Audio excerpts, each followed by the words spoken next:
Right, someplace like elementary? Or at least so they relax.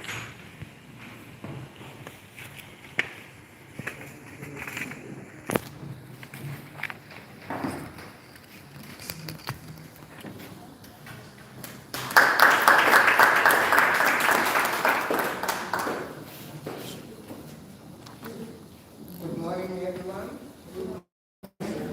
I normally hate audience because they hide me. And I wish I could, so that I could see me properly. I would like to stay aside if you allow me and talk. My voice is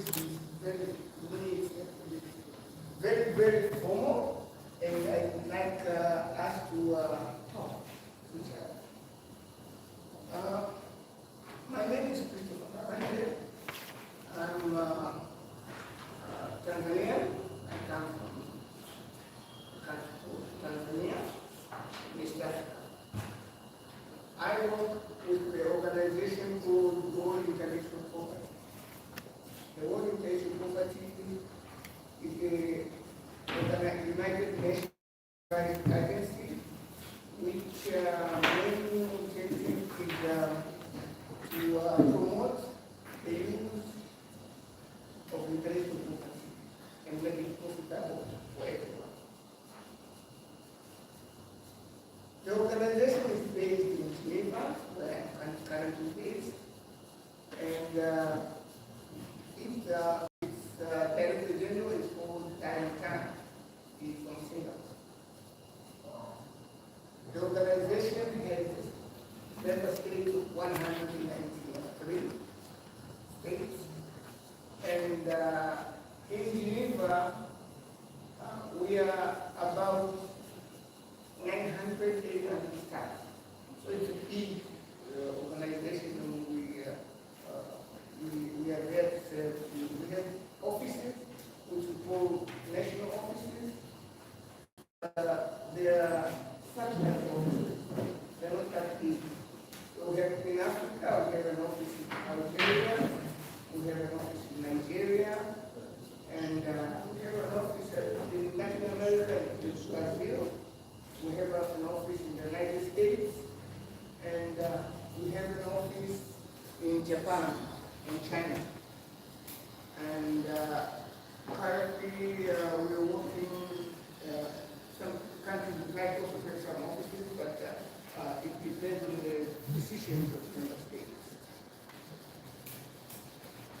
I would like to thank the Liberian Party Office. The Liberian Party Office is the one which actually initiated this project. They approached WIPO and requested that they would like to have a program that would help SMEs to overcome the challenges that are facing after the pandemic of COVID. And how do we help the SMEs improve awareness of this program? So I would like to thank the team, the Director General, and Ms. Jamos, who actually were behind the whole program. And I've been working with Jamos for almost 2 hours. Ms. Kamai, the Director General, also had a very important role to play. As you know, she was one of the experts that was selected to assist SMEs on the critical matters. And also I'd like to recognize other experts who are among them, Mr. Johnson and Mr. Lewis. They were also the experts who participated in this program. I'm not sure if Councillor Buckley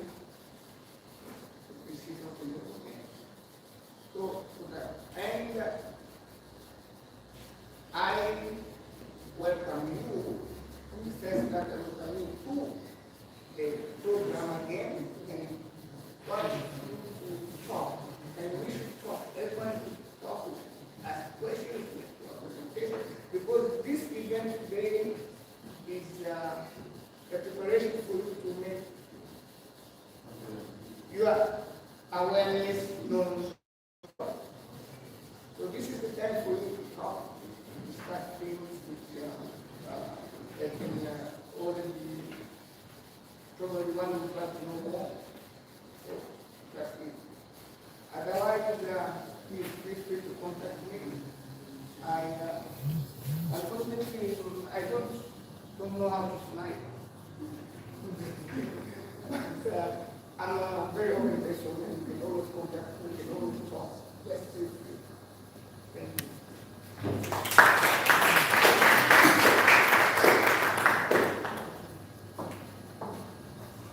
Thank you, Christopher. So we'll move on to our next item on the agenda, which is the introduction of our SMEs and IP business experts. So let me just this interactive. It is not more formal presentation. It's for all of us to deal with each other regarding the project. So we'll begin with the coaches. I will explain that in my overview. So the coaches will introduce themselves, and then we'll move over to the SMEs here present. So let's start from the high table.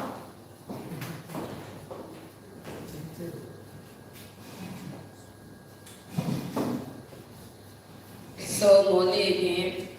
My name is Damien Koboy, one of the coaches for IP Management Clinic Express and the current Director General for the Liberia Intellectual Property Office.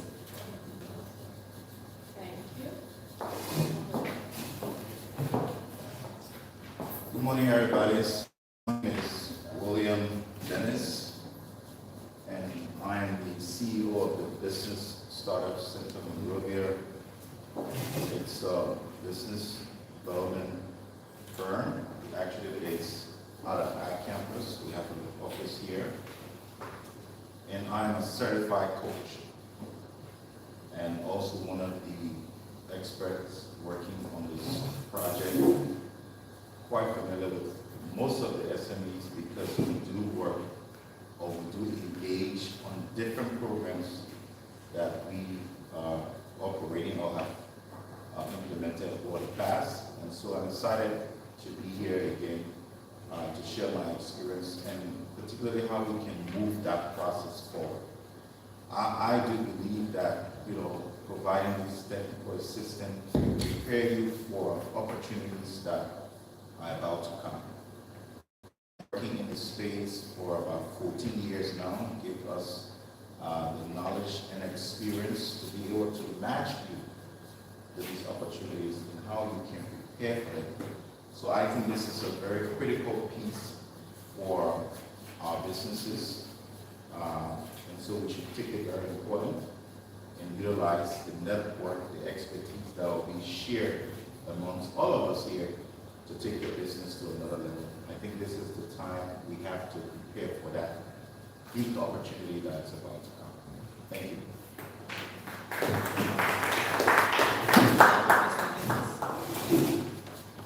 Move forward to our next coach.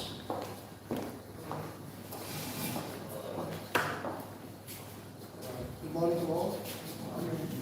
My name is Jethro Johnson. I'm the CEO for Smart Solution Library Operator. It's an IT business, but actually it's a startup into building information management system and also into business development activities. Actually working with small businesses to help them build or strengthen their business model. So I find it exciting working with some of our small businesses, and they has given made more understandings the different industries that we are working with, like the to actually improve your best pitching and best presentation get the kind of necessary support that we need. Thank you.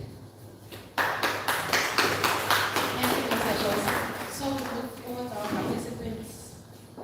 Start away. Good morning, everyone.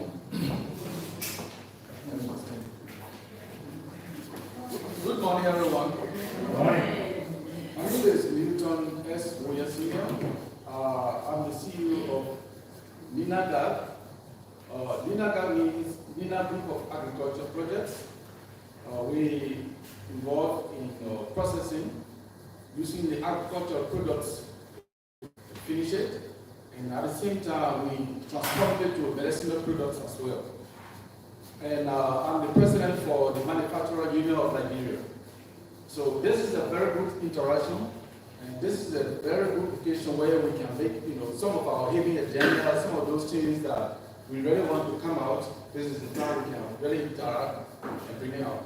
So I hope every one of us here will try to bring out all those things that are hidden in the closet, so that we can. Christopher, here, our DG here, we don't want anything to be left untouched. So we've been having very fun time with our coaches. So this is the time that we come out to interact, and in this manner again, we want to encourage all Liberians, innovative Liberians, to try to join the union so we can make it bigger and bigger.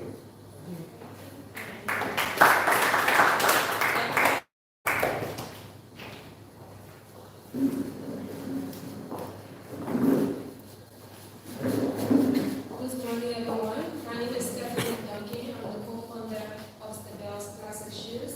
We are into the production of quality leather footwear for men, women, and children. And also, I'm the General Secretary of the Manufacturing Union of Liberia.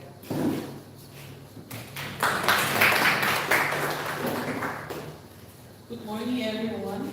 I'm Sandra Perkins-Lai, founder and CEO of Scenic Development, where we are into the farming, processing, and packaging of Marika and ginger products.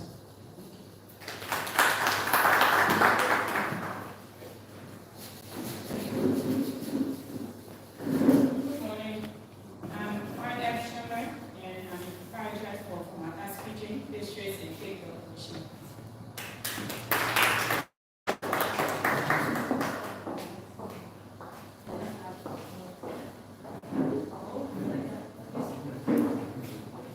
Good morning. My name is Whiskey Stanley. I'm the sales manager of Liberia.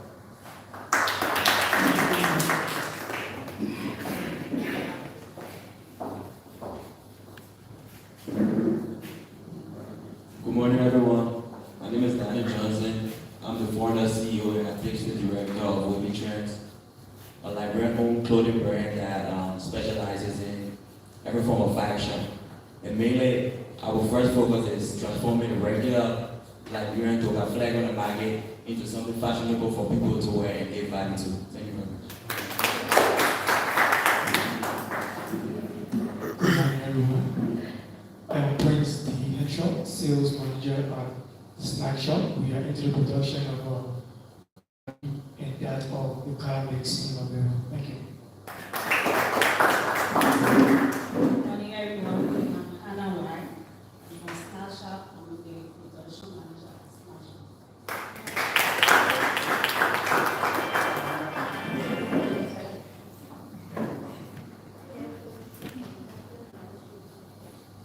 Good morning, Lord.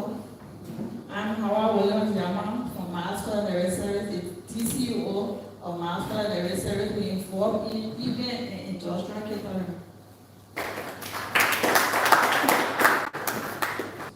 We are involved into planning events and catering for weddings and event programs.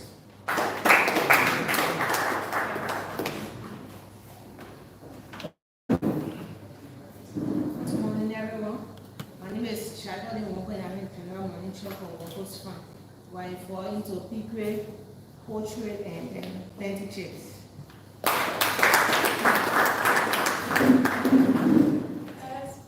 Good morning, everyone. My name is Mabel Kwa, and I'm the CEO for Mabel Kwa Enterprise. I'm involved in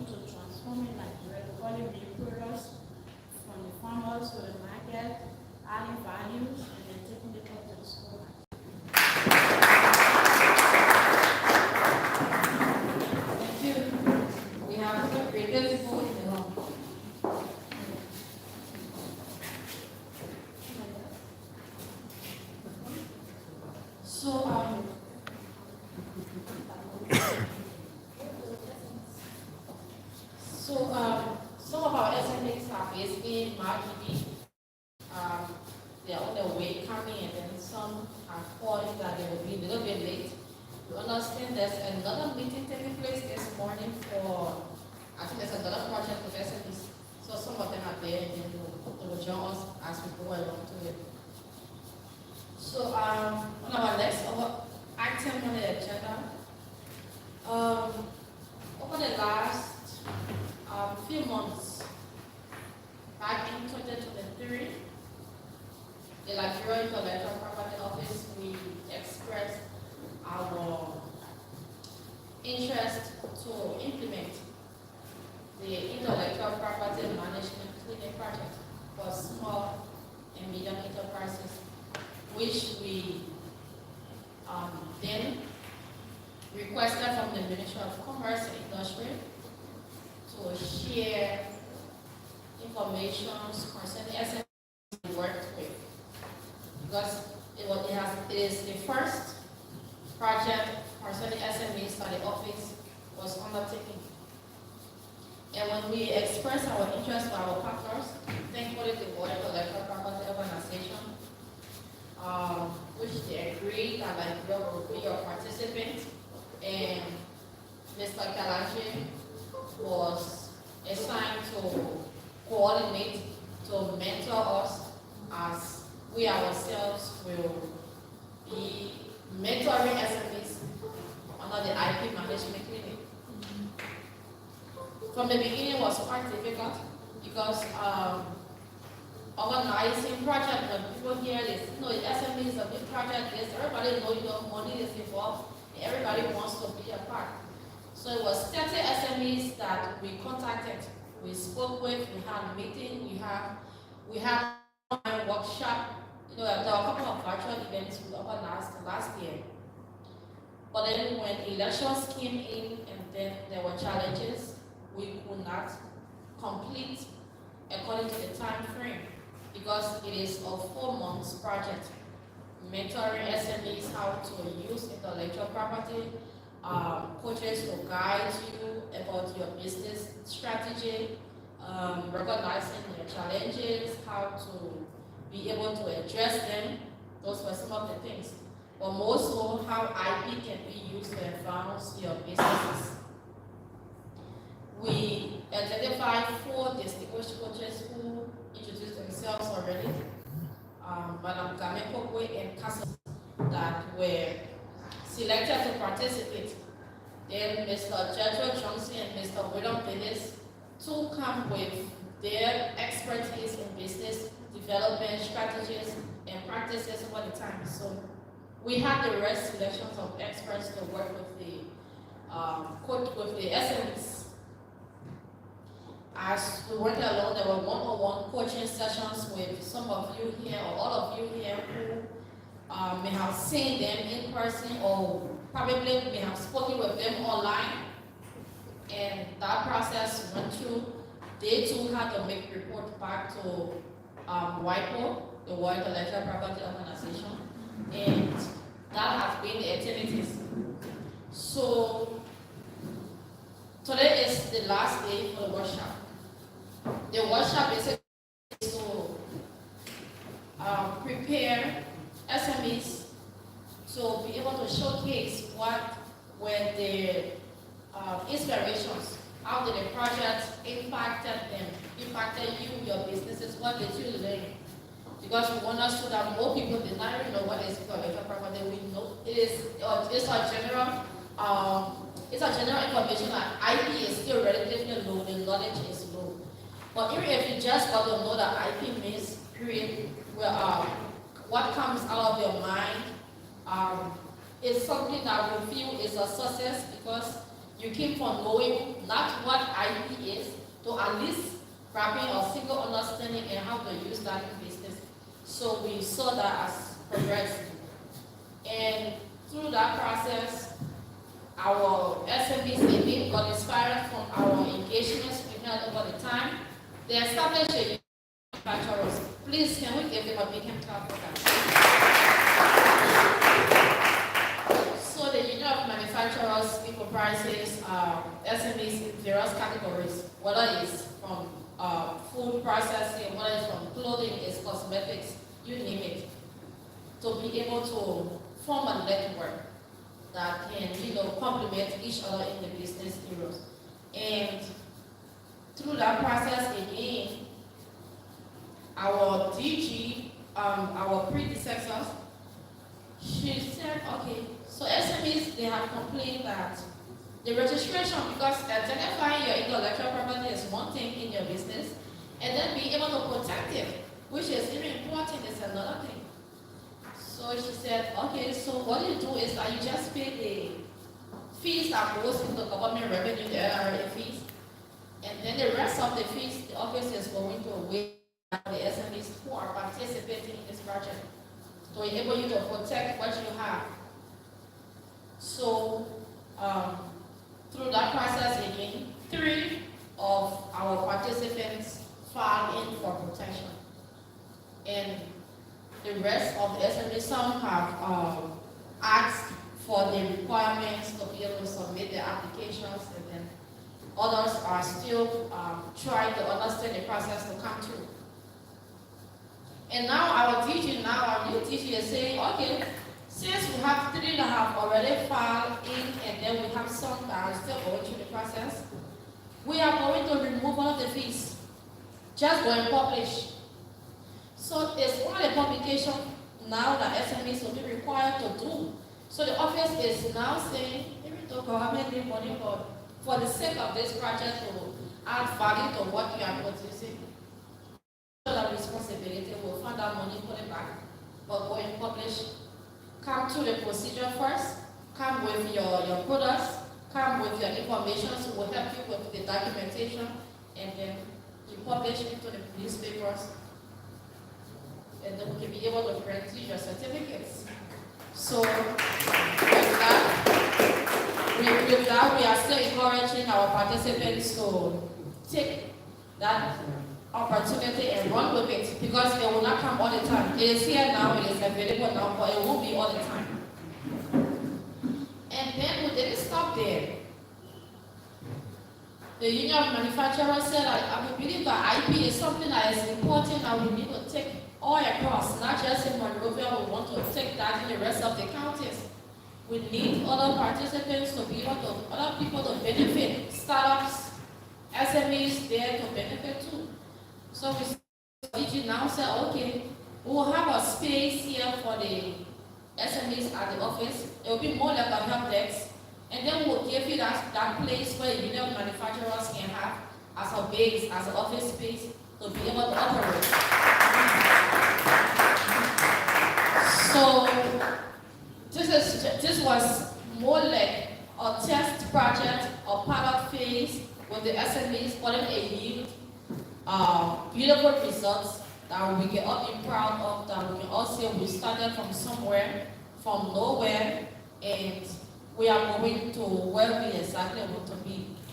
So with that being said, there are more work that needs to be done. We all acknowledge that, but we are thankful for where we have come. And we appreciate the journey. We appreciate you, your cooperation. We appreciate our partners. We appreciate our artists for your tireless effort to make this project to speak. So from my end, my team and myself, Mr. Jetro and I have worked on 14 SMEs. It was a tough, very tough process, but a result, because the 14 SMEs, Christopher had just sent their document, the final document, which we'll be sharing with the SMEs. So we have, doing one-on-one mentoring is not an easy thing. You take your time to go to somebody's business, or you get on motorbike, and when you get there, the person will be like, oh, I'm busy, can we do it another time? And you are telling them, no, can we do it today? It's a back-to-back thing. We went through that. We got information pertaining to their businesses, not only from the IP standpoint, but from the business standpoint, because Mr. Jetro is the business developer expert, and he and I has worked together to get the result. So along the way, you realize that the SMEs had no idea of what they had in terms of intellectual property. So you have to go through the strategy, the intellectual property strategy, telling them, look, this is what you have. For example, can we just open one document so we can discuss it?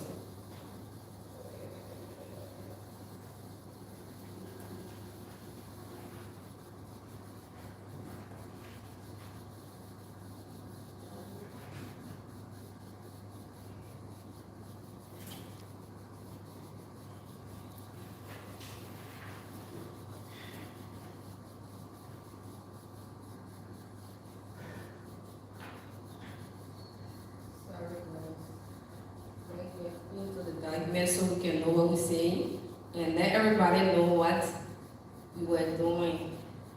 So we actually have different segment of the document. You have the product description and segment. You wanted to know what was about their product. For example, the workers farm, they are into planting chips, and they are also into piggery because they do all these things, and the packaging where I went to her place and I saw her planting chips well packaged. With her packaging, it was well done. But then I wanted to know other information in terms of intellectual property. What was maybe her logo, her trademark, her trade secret. I wanted to know the industrial description and market size, and that was done by the market developer. So I went into that. I also had to go through the business strategy and the industry value chain to document that, because we want to have all of those things into this IP management clinic project. And the IP vision of her business, you will see that in the document. I will not be able to discuss all of the document because it's timing. So we will share the document with them, and you will see the different segments, because these were the requirements from the World Intellectual Property Office, and they had their format of reporting, the intellectual property strategy, the product service development of workers farm. You will see that in the report, the intellectual property searches. What are some of those tools they use in terms of coming up with their ideas? And we realized that it's a recommendation to the document. You can do global brand database, you can check in it. You could check in the global design database. You could check in the patent search, the trademark search, and design search. So we'll send the document over to the business owner, and they will see all of these things. That is a recommendation. Don't just sit there and just look up in the sky, because you don't want tomorrow for somebody to infringe on you or to be able to infringe on another person. So you gotta do these searches to know whether your product or your branding or your logo has been protected by another country or another business. So if you come up with your search and it's negative, then you go about doing protection. And we wanted to know the branding, which one of the branding you're using. So we had a brand marketing. We also had a marketing strategy that was done by the business developer. We have the product management. We go all the way down. And we have third-party rights. So the third-party right, for example, you have your employees who are working with you, and besides the employee, you want to know whether you have licensed another business to be able to use your brand.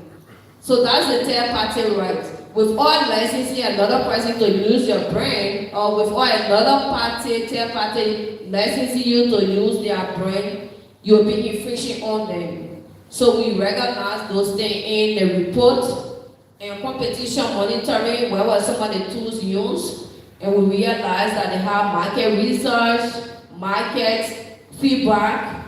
You want to know who are your competitors. Maybe she's doing the plenty chips, she wants to know whether you got another person on the market that is doing plenty chips, and how are they doing their plenty chips, why are they packaging, what are they using the same packaging from her. So you wanted to know these things so you can have the feedback from the report.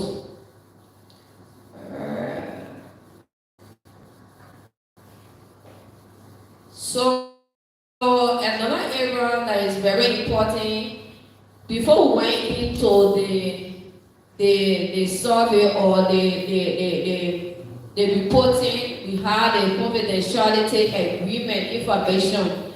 I did it with them, I developed it, because I don't want, or the World Intellectual Property have asked us to do this. Your idea you share with me, it will not be able to be passed on to another person. So we signed this document to be able to serve as evidence just in case maybe tomorrow your idea or any portion of your brand that you share with me, be able to, somebody able to come on and say, oh, this is what we got from XYZ, then you will hold me reliable, because I sat with you and we talk, you have shown me all of your steps and procedure in coming up with your brand. So it's a confidence that I'm not supposed to tell another person to be able to come up with the same idea. So we went through that, and in your business as well, you will be able to do these things with your employees, because you got trade secret. A portion of your product or your process that he into the manufacturing, he put cream together, that unique idea he used. It should be a secret between he and the employee, and they should be able to sign. Not only allowing them to do everything, because you will hire them today and tomorrow they leave you and go to another company and carry your idea. You are out of business. So once you sign that agreement, and anything that comes up in the future, you hold them reliable because it's already signed. But if you don't sign the agreement, you are wasting your business. Anybody can either working with you 1 month, 2 months, they steal your idea and they carry another place. We had the same issue with Nikon. Nikon had a brother in Freetown. They had an issue, but then one brand, the Betacola brand, Nikon started bringing it out. But the Betacola brand was from Freetown. So there are 2 brothers who were working together, but because they had this agreement, one of them decided to bring it in Liberia. But we have to trace it because Freetown is part of the Agricultural member states, and once you protect your brand under the Agricultural agreement, we will not be able to give it to Liberia. And we went through that case, and that case was laid off. So we have to tell Nikon, no, this brand is not for you, it's for Freetown, and the people have come to protect it. So it's a secret. That secret is what makes your institution to run. Once you expose that secret, we got Coca-Cola. Coca-Cola brand is very unique. Coca-Cola and Pepsi, you can't have the same taste because Pepsi is still fighting. Because of their trade secret, they still having it, and they are holding on to that secret to be able to market their brand. So we had some area of improvement. We went through the document. Yes, we saw the packaging was okay. The product is good. The chip is good. But we had a recommendation in terms of improvement, improving the business, awareness in terms of the social media, because you realize that when I follow you people, I follow a lot of people on a lot of businesses that are there on social media. Then I see that it's still weak. The followers are still small. So you need to improve on that in terms of how you boost your social media page, the content you are putting there, it should be that content that the same production you are doing, because we got experience from the office. People bring the trademark or brand name to you.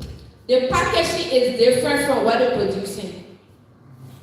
So it's kind of confusing.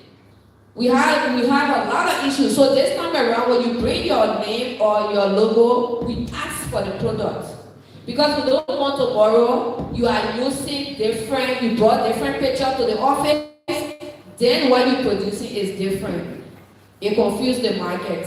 We have similar issues, infringement with the same NACOM and AR distillery, they still having it in quote, because the design they brought to the office was different from the design they got on the market.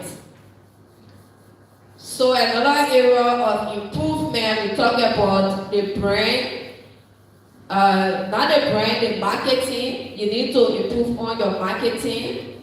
Then we have had recommendations to the World Intellectual Property Office to be able to enroll the participant on the platform, the online platform.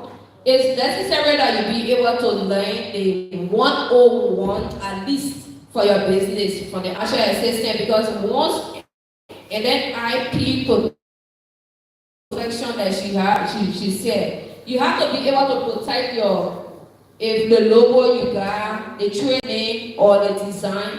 Once you are protected in other countries, you can walk to any bank. It's a guarantee. It serves as guarantee for you. You walk to the bank and they will be able to give you money. Liberia is not from the other countries. Intellectual property right is an access. It's not only the paper you carry, because you have your company, you have your production, and you got a huge production. Ninaga is doing very well. He's sending his product in, not only, you know. I think government, honorable government, the aspect of focus was actually on the IP capacity SME. My focus was to assess business model, to look at your business from a different perspective. So, qualitative approach using business model. So what I want to share with you, which as SME or startup, that we have a one-on-one mentoring session with. The SWOT analysis that we actually shared with Marco.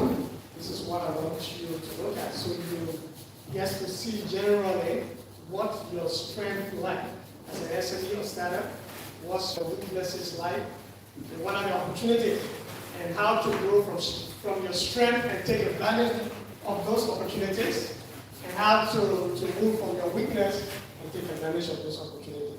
I know beyond that, there are a lot of things that other exercises that you have to go through, other knowledge, other techniques that you need to learn. I know this workshop, you might not have all the time for that, but it's better we go for the workshop is to let WAPO know exactly what the status of our SMEs and startups look like.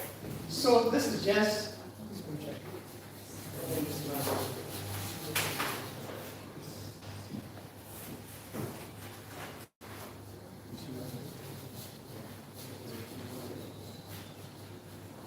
okay, so I think I have to control my stuff. We're not going through all of this, but I will just want us to look at this. Now, from all of the SME startups, it's glaring, it's clear that you have a good localized customer support. That means you understand your customer preferences, needs, and know exactly how to, the kind of product, the way you complete the kind of product that your customer needs. So that is your strength, and then from your profit and sale. None of the SMEs are actually across your break-even point now. You are making profits from your product, from the services you are offering, from the product you are offering.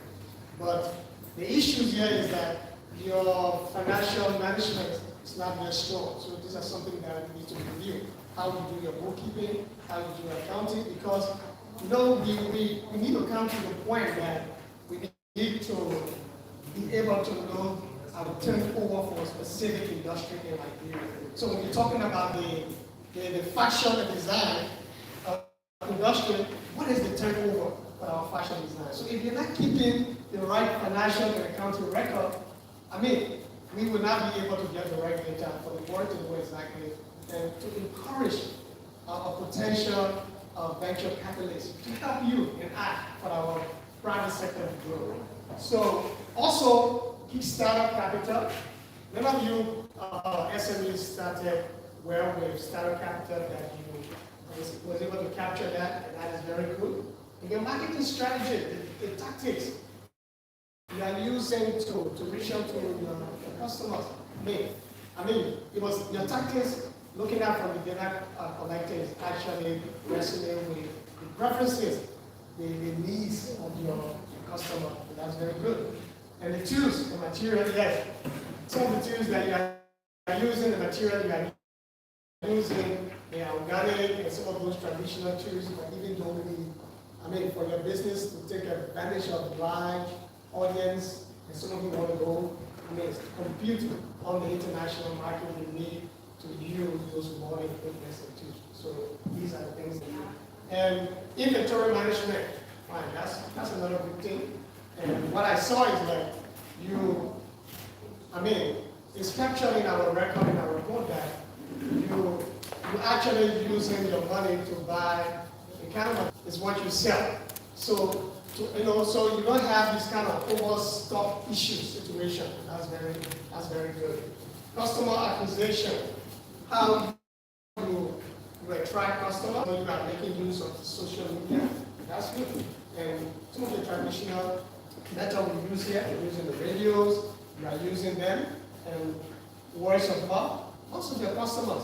I mean, from the one-on-one interaction we have with you, we're able to tell that you take advantage of, communicating a lot with people to let them know about your product, and that's what you're using. That's very good. Market position. Most of you are nationals in the market, and I would like to just highlight on your business, Ninaga is a very wonderful business to, I think, he introduces that into the care, medicine product. And his position, there's a question I asked him, what is your market position? Are you a leader in this market? Or are you just a player? Kind of like everyone else in the market. And he was able to tell me, I'm a leader in this market, but then what are the data? What are the empirical data that prove that you are a leader? Do you have some analysis data? No. So you see, but from the information he provided, it shows that his business is really taking some leadership. Because based upon his own research he did, he has understood that most of the customers of his competitors are not coming to him. So now, but for most of the SMEs, we are yet a national player in the market. So there's a room. So there are other things that we need to look at to be more competitive, because that's the goal for this project, is to strengthen your IT capacity, strengthen your business model, so you can become more competitive on our market. And also feedback loop. So if you look at this, your feedback loop is good. Whenever you are in close communications, you're always getting feedback from your customer using your social media, voice of mouth, and based upon that, you are making improvement, adding value to your products. Extended culture, you design your product, or you do your packaging in a way that identifies with our cultural value. That's good. The last time in our board meeting we had, snow. So I said, why am I seeing all of these? You saw a foreign water product. We said we should be using our product. Everywhere you should be using it. So once told me that,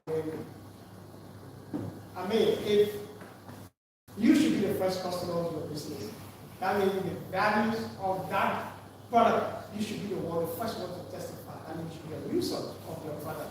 So, many of you are using the way you design your package, your product, is actually capture those cultural aspects, and that's very good. And high, in terms of the word energy, the energy is high.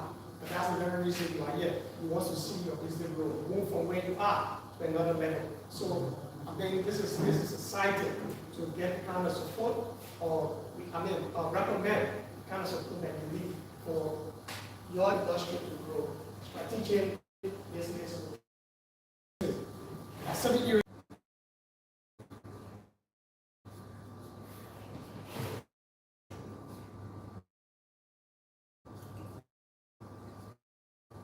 Let me talk about the opportunity, which is another positive direction.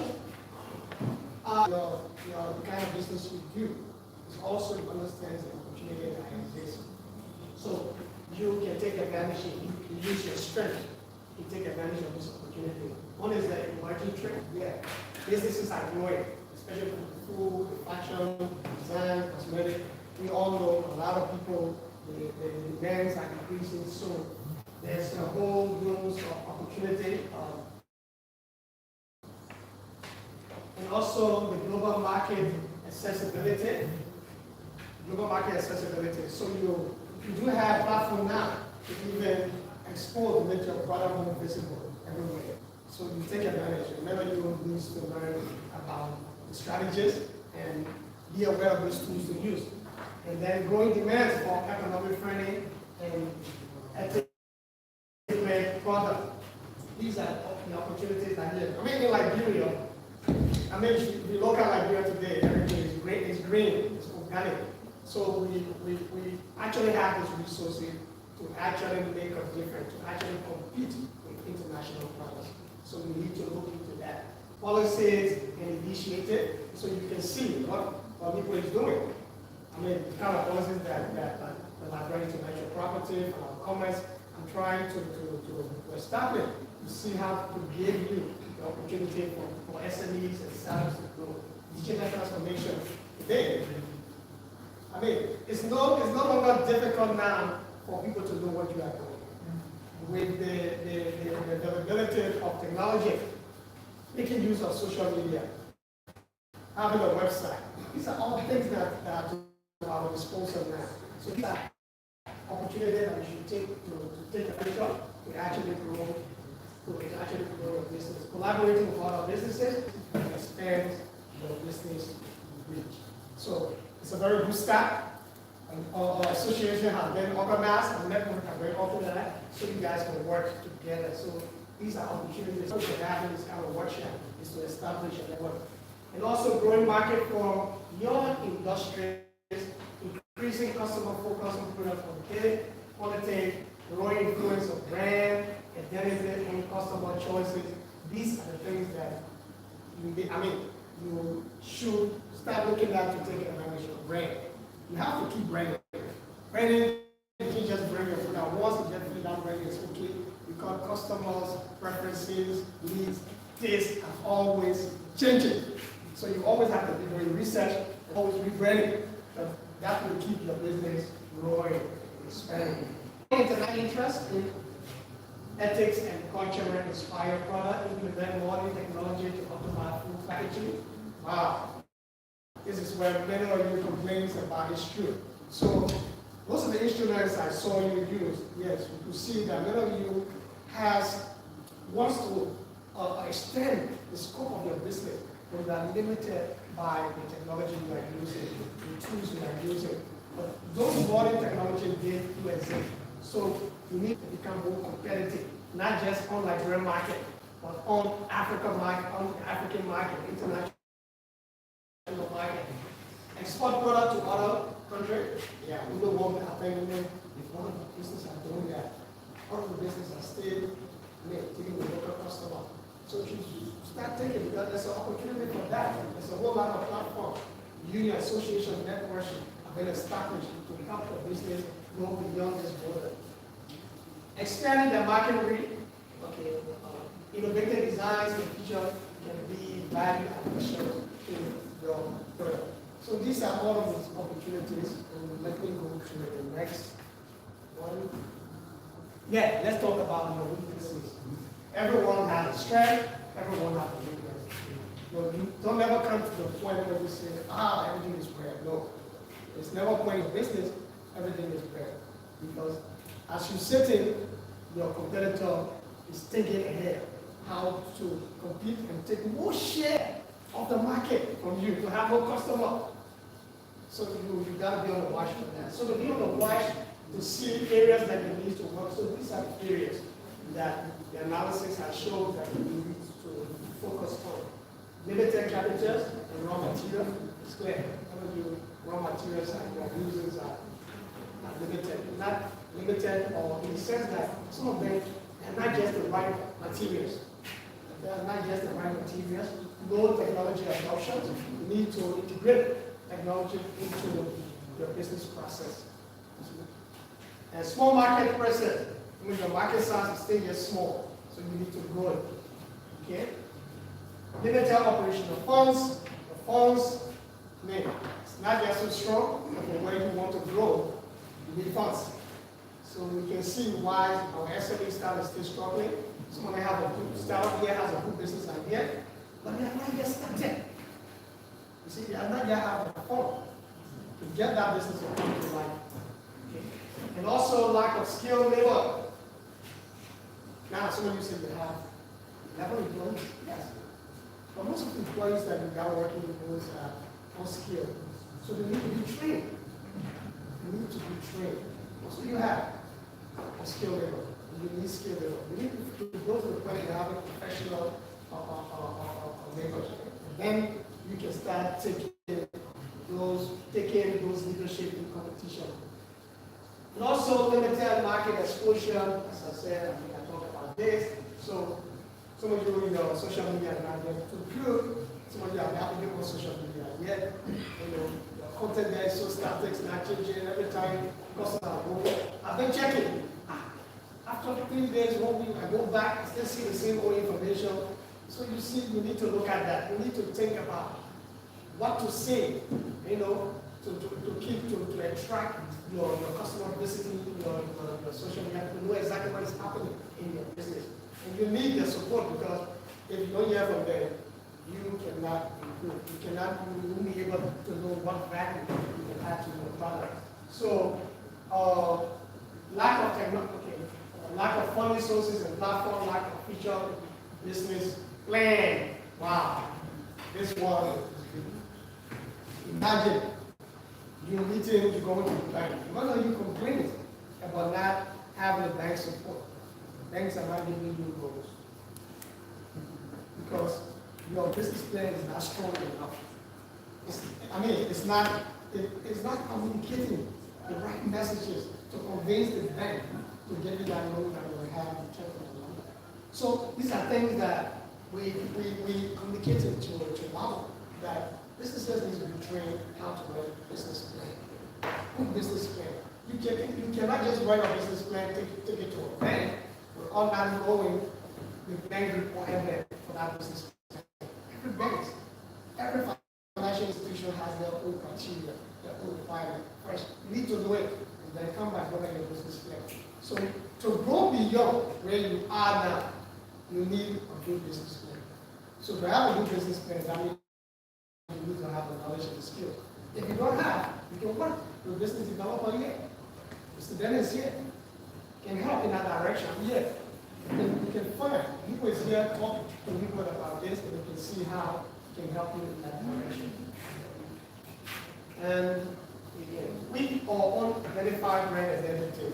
Find some of your brands, identity identity. So we need to work on developing your brand identity to actually make your product more attractive. Like access to more efficient, sustainable factory design, food processing, food packaging, and customized product and production technology. So we need to work with the right technology for those SMEs and startups, like indies and industrial. Lack of awareness of resources to transition to eco-friendly packaging solution. So you know, this is what he's talking about, how we can reduce gas emission, right? Air is getting too hot, right? So we are not, our products should not be, we should not, the packaging, the way we use, the kind of packaging we use, the way we process our product, we should process in a way, or package our product in a way to contribute to reducing gas emissions. So these are the kind of things that you need to study to know about for the product to be more competitive for the market, international market. Lack of investments in R&D, nobody's doing R&D because there's no money. R&D requires money, but you need to do R&D. So without R&D, I mean, you cannot be innovative. You need to be able to know what customers, what are their preferences, the next 5 to 10 years from now. What would be customer needs? So you need to take it ahead. So all that can be done and achieved by conducting R&D innovation. Lack of awareness of key assumption. Now, I would like to talk about the startup here. You just can't just launch a business without not understanding key assumption.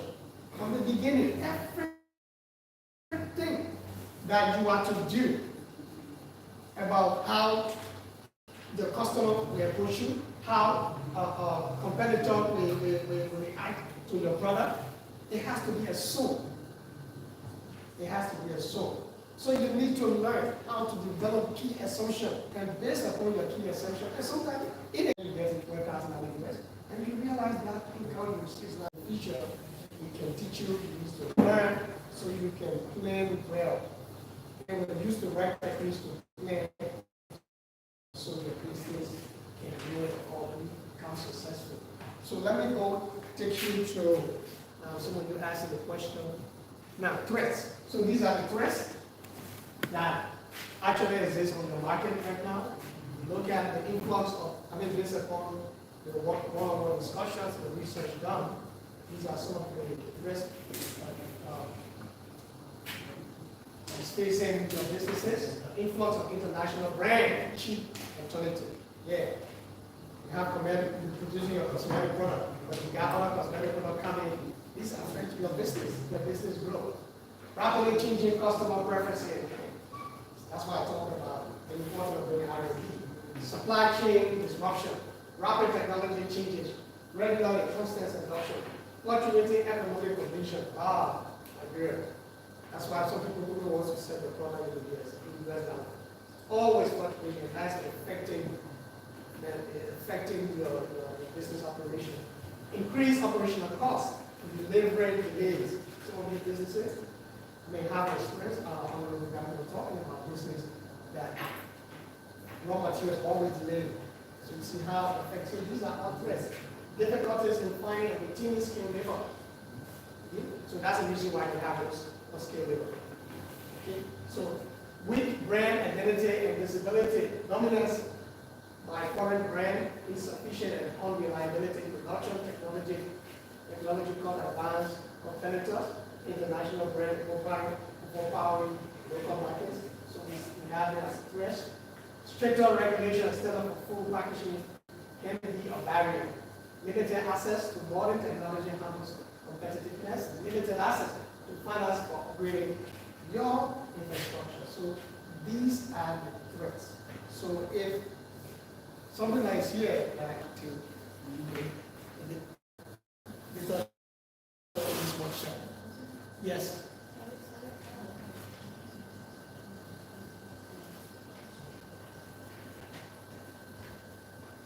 Okay, so let's look at actionable approach for improvement.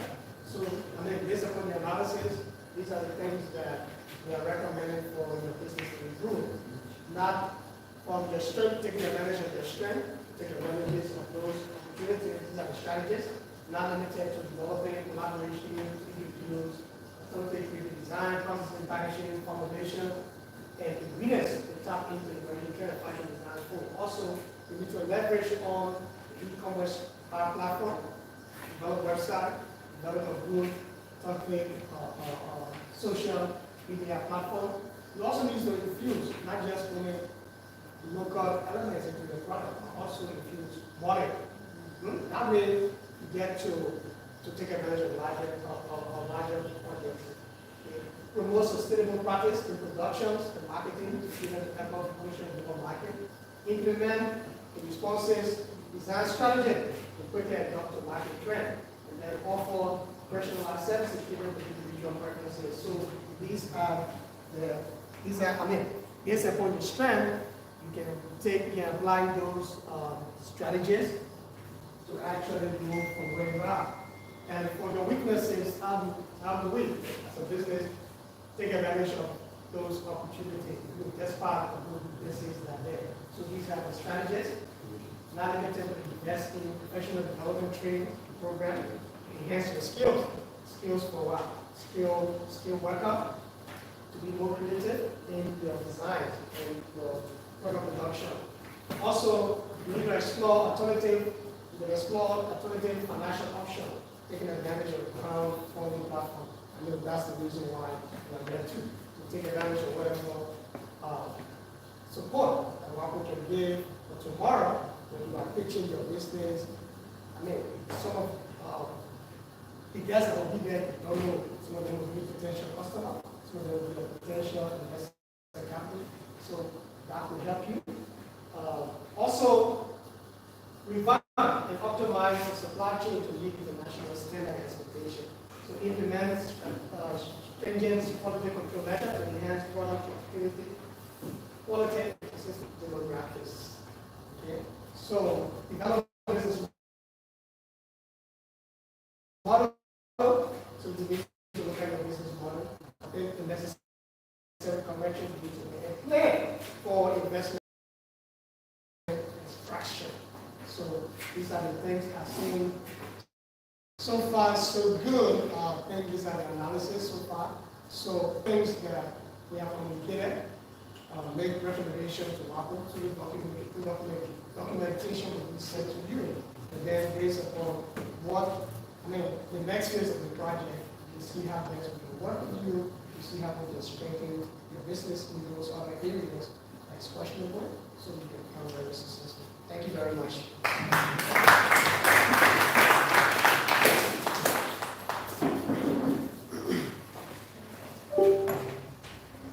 Thank you, Mr. Johnson.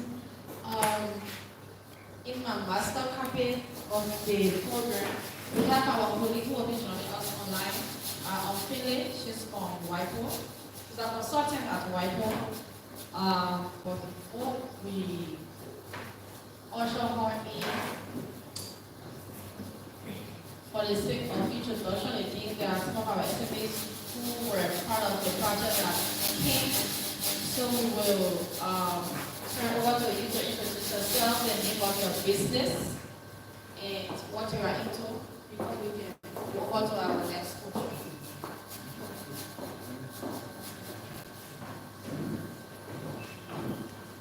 Good morning.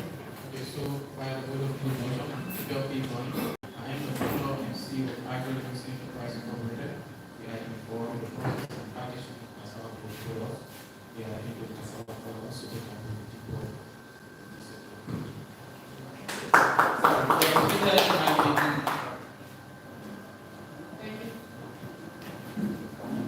My name is Prince S. Saleh, the Wise Mill African Custom Empire CEO. We are into production of anything and everything beads, stickers, and standard making with leaders. And we are located in Most Valley. Thank you.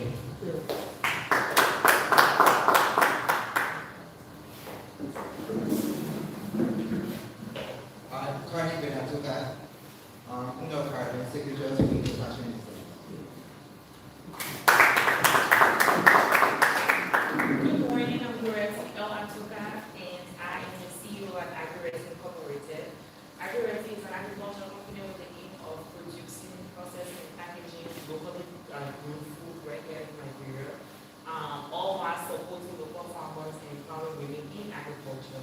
So our products now in the market are the cassava chips and the yellow chips, so the super chips and the cassava flour.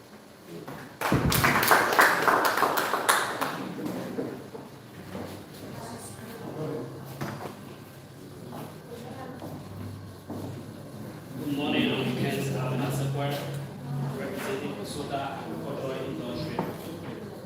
We are into cashew nuts. Thank you. Before we try The opportunity for me to participate as well. So for some of the businesses who just walk in, my name is William Dennis, and I'm the CEO of Business Startup Center in Liberia. It's a certified business development firm working in the entrepreneurship and SME development landscapes for about 14 years. So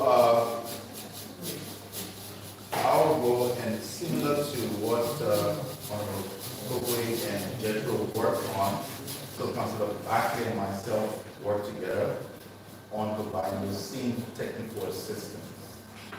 And from the IP standpoint, Councilor Bakke is the expert. But from the business development point of view, that's what I work. Now, the engagement quite similar to some of the things that Jethro mentioned, but there are three very cardinal points that I want to talk about. Since again, particularly for the work that we do, we have engaged with most of these businesses, and there's a unique challenge that all of you have that will ultimately this allow you from obtaining or IP or getting into that event. All right? And so those are things that we have to work on. And particularly for now, that next phase, not necessarily the project here, but for opportunities that are coming, like I mentioned, that puts you in the position to attract them. Now, one of the key challenges that's observed, market information. Jethro mentioned the whole startup part, business planning, all right? Talk about the SWOT, very important. But I'd like to talk more in details about market information. Now, why is market information essential for your business? That's the question. Now, to get market information allows you to understand what the market or the client needs. And that's a very weak component of most of the enterprise. Because what we think is, if we do a market research for year one in our operations, that is sufficient information to determine what services or goods that we provide to the clients.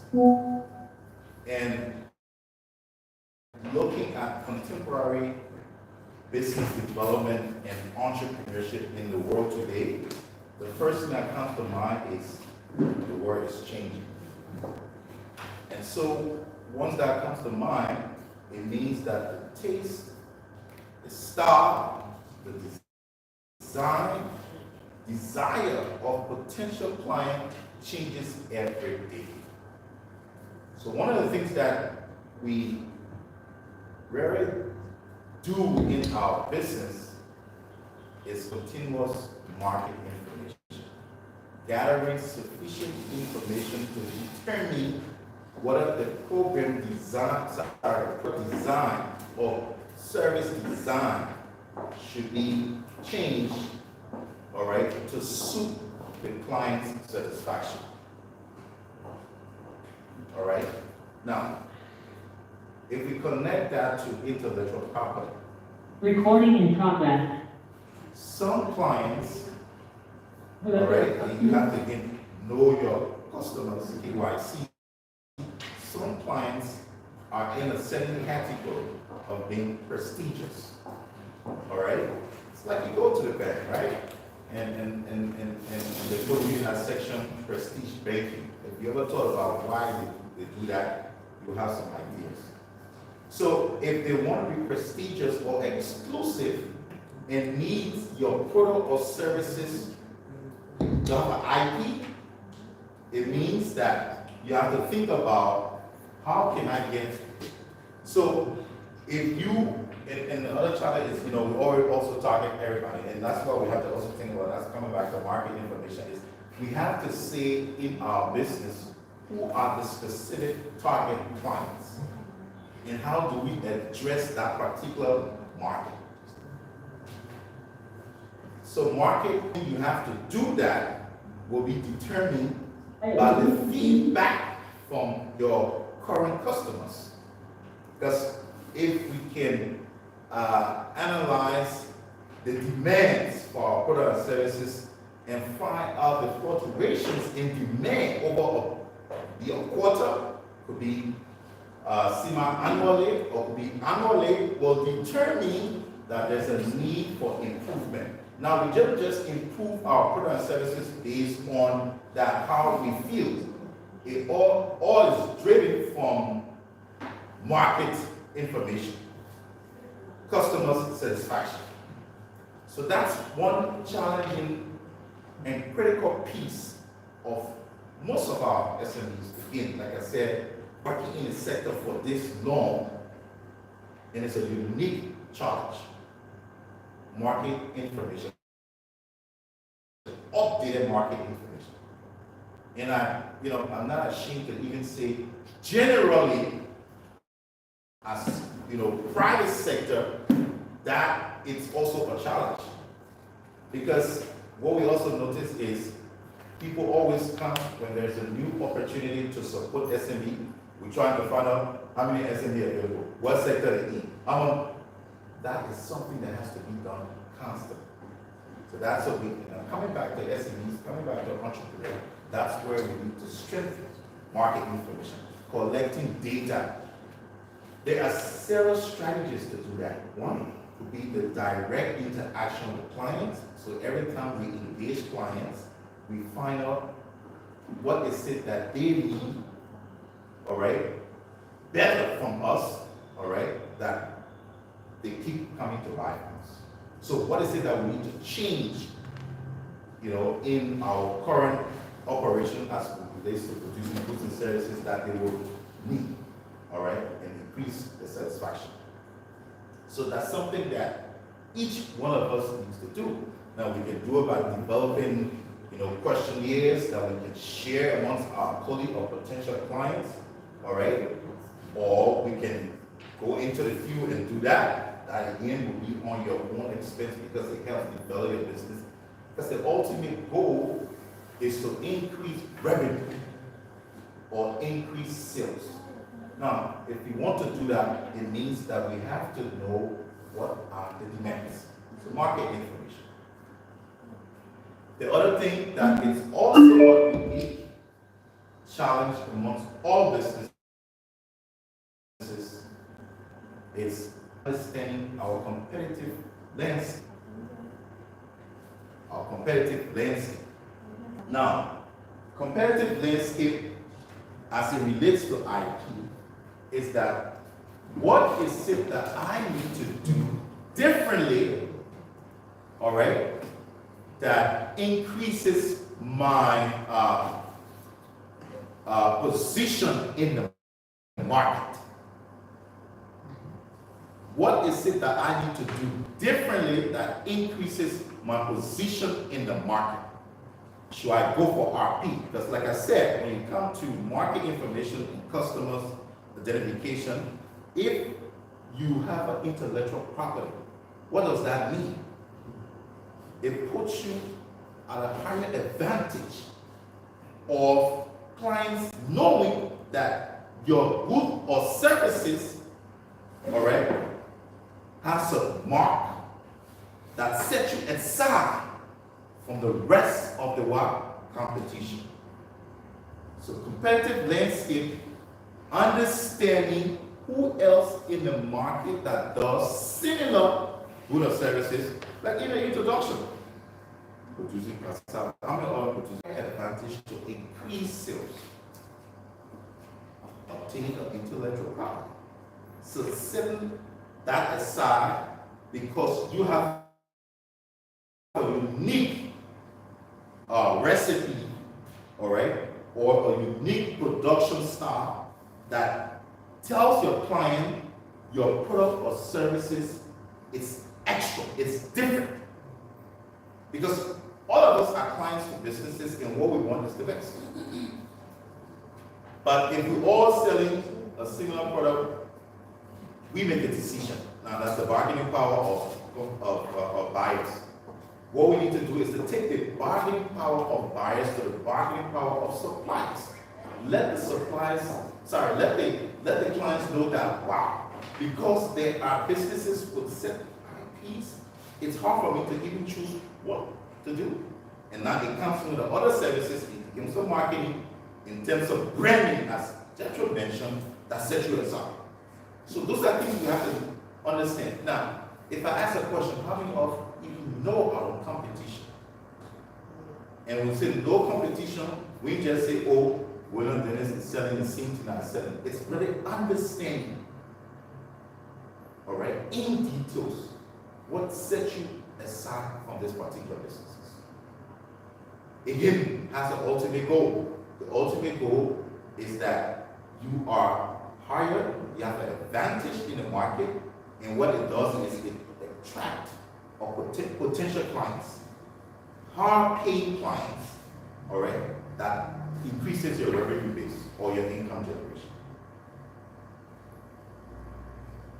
The other thing, notice and observe, is internal management structuring. Now, I say this because I work on several activities that it has become a mandate for you to access opportunity. It has become a mandate. And when we talk about internal management structuring, we're talking about, oh, there's a CEO, there's a finance, there's a marketing person. No. It's really documentation of systems and processes. How many of us have a financial management manual, or procurement manual, or HR manual, or operations manual, or production manual? How many of us? Or we're striving to do that? Because what it does is that it tells any support that there's a system in place of how you operate. Now, what I say about is a mandate is because most organizations now want to support enterprises or SMEs who have developed these things. As Jethro mentioned, we are the business developer. This is what we do. He was talking about a business plan. What is the roadmap that takes you from 2024 to 2027? How many of us have put ourselves in a position and say, what would our business look like in 2027? And projecting the market, keeping in mind increase in demands of, as I mentioned, customer style, taste, design, whatever they want.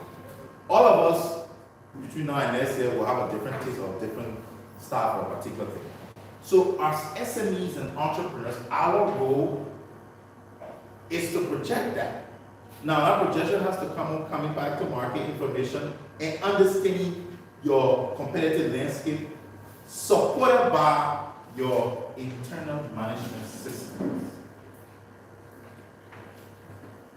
The opportunity for us to trade, and not just trade domestically, but now looking internationally, it's here. I'll give you one example. Our USAID Africa Trade and Investment Program targets agribusinesses, all right, or people in the value chain of agribusinesses, all right, that you have the opportunity for grants, but not only that, you can trade with other companies. So from a business development point of view, that's the kind of opportunity that you need to assess. And think about how it fits with your goal to be able to increase revenue base. Because we don't want to be at this stage, you know, And we should always see, once there's an opportunity, we see application. And sometimes we get this opportunity, how it has impacted our business, that's a concern. All right? And when we come back to do growth assessments, there is still challenges for this particular job. So from a business development point of view, all right, linking to intellectual property, our key concern is how do we position our business to attract more, keeping in mind how does IP supports that. As John Wall mentioned, if we even ask the questions to IP, there's challenges understanding, but it's not just the definition of it, but how does it impact my business if I have it? We need to ask ourselves all the hard questions. Is it a waste of time or is it an advantage? But what do I need to do internally that once I get it, and it's not just, oh yeah, we'll all get IP and then I say no. But how do we utilize that mark to transform our business? That's where we come in. It's an advantage. If you take a look around of some of the companies that have an IP, and if you read about them, all right, and see how it has impacted their growth, will tell you this is it. Now, I won't tell you that, but I will challenge you to go and do some research. So these are 3 unique challenges that I wanted to support to some of the things that Jethro mentioned with SMEs, all right? And SMEs, one, hoping to obtain an IP, but looking more on how does that impact growth. Market information, continuous market information, understanding the competitive landscape of where you operate, all right, and strengthening our internal management system. Now, if we move to the next phase, these are questions, these are things that, partners would like to understand. How many of us have this document in place? What system are we using to track? Right now we do have, this is just side attraction, we do have some monitors from our USAI ETI project. And what they're doing, they're on the feet of our bigger grantees on assessing their internal management structure, what the grants have done for them, what are the changes that has happened so far. But I'm saying this is where you want to be. The APS, we have a business in this country accessing $1.6 million United States dollars in this country, coming down to 1.2 million and coming down in this country. Now, how many of us don't want to be in that position? But it requires a lot of internal management structure and capacity building of our people who are doing business. And it's a 3-year project. It's a 3-year project. So there's opportunity. There are people who apply and pending approvals that will access these grants. So how does we utilize this engagement of obtaining intellectual property, all right, that will impact us for preparing for this kind of opportunity? So again, that's what we do. We will continue to engage you on different avenues. I'm here, working here with iCampus as well, to see how we can support your businesses. But the business part of it is really critical. The internal business part of it is very critical because we have to grow, we have to expand. I'm talking about production capacity. I'm talking about human capacity. I'm talking about income generation, revenue for your business. And what support we can get from white folk to do that, I think that we ourselves need to put ourselves in a position to think, how do I prepare myself? What is it that I need to do to be able to attract those opportunities? So I will stop here for now, and I want to say thank you for the opportunity.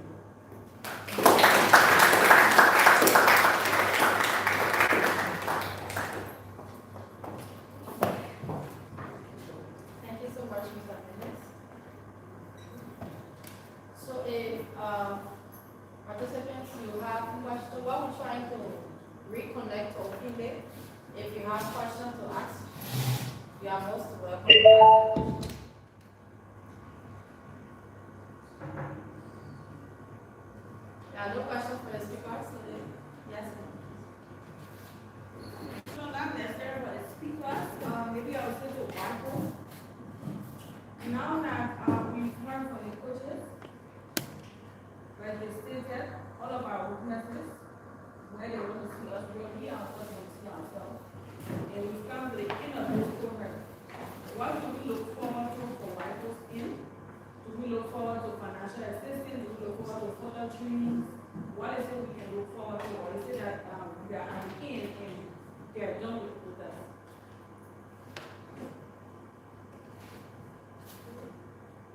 So, any other questions? We can direct our questions to the coaches or to Galanche, and then when he comes up to present, from this end, he can respond to that. Is that fair enough? So once Ophelia gets through, then he can come and present and then he address some of the concerns that we have around him. Is that okay with everyone? I'm not going to ask because we don't have time to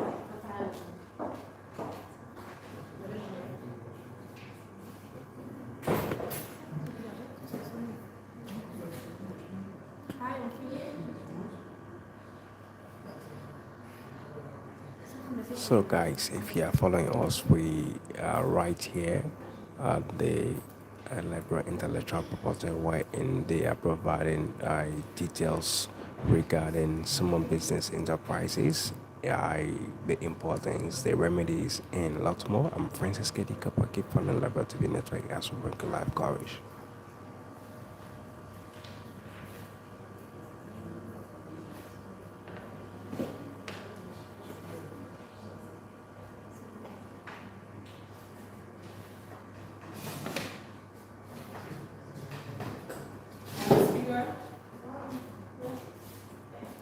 Yeah, just a minute. So, the suspended coffee break, right? So where are we? Discussion, we are on the discussion. We are already past coffee break, so. And let what you come in it. Yes. So you will go on to your questions. Can you can come. While we're trying to put up with. I think all right, think about it. Well, what is this? Is she ready? Yes, she has been ready.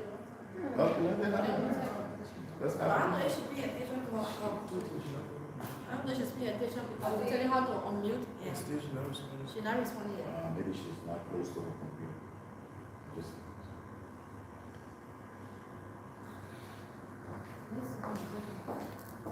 So while you are here, you can also place in your comments. Probably if you have questions, you have concern, you can just write it down and definitely will ask questions. Thank you for the question. The tricky one, of course. Can you hear me at the back? Yes. Or is it,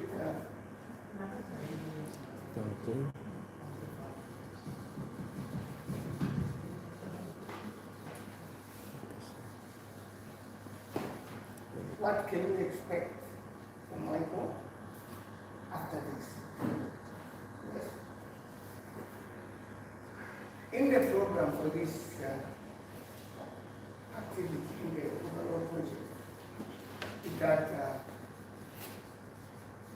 after 6 months,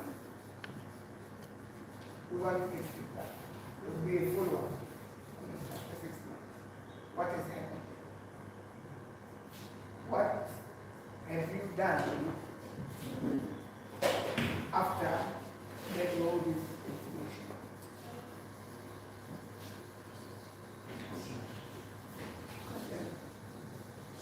What have you done after getting all this information?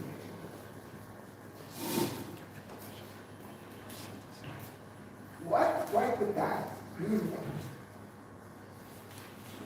Please open the space for SMEs, where SMEs can see the opportunities that are given by engaging in intellectual property in their business.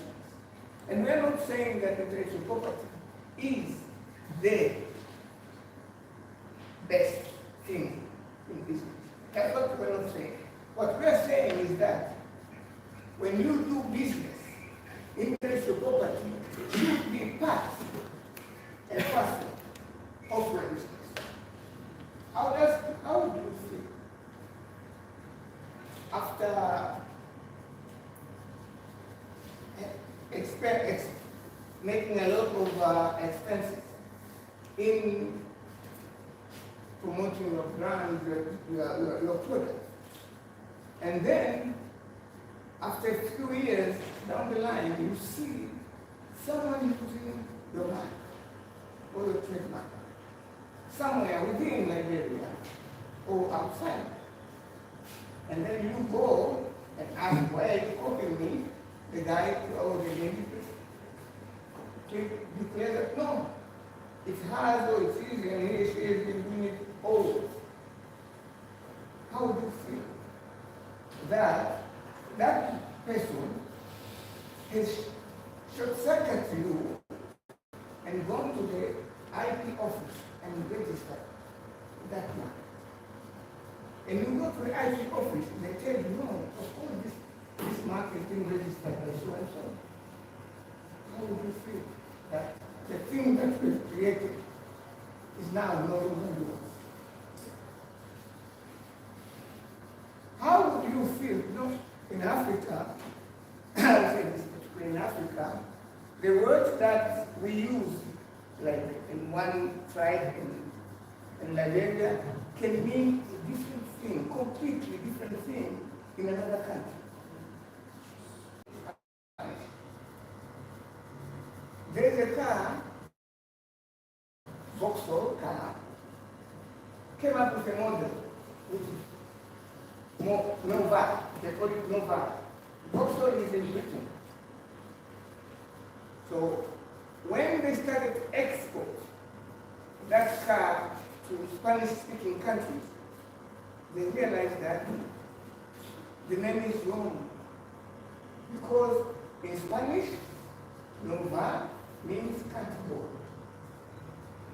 So how do you say a car with the name category? So let's go back to the drawing board and come up with another name.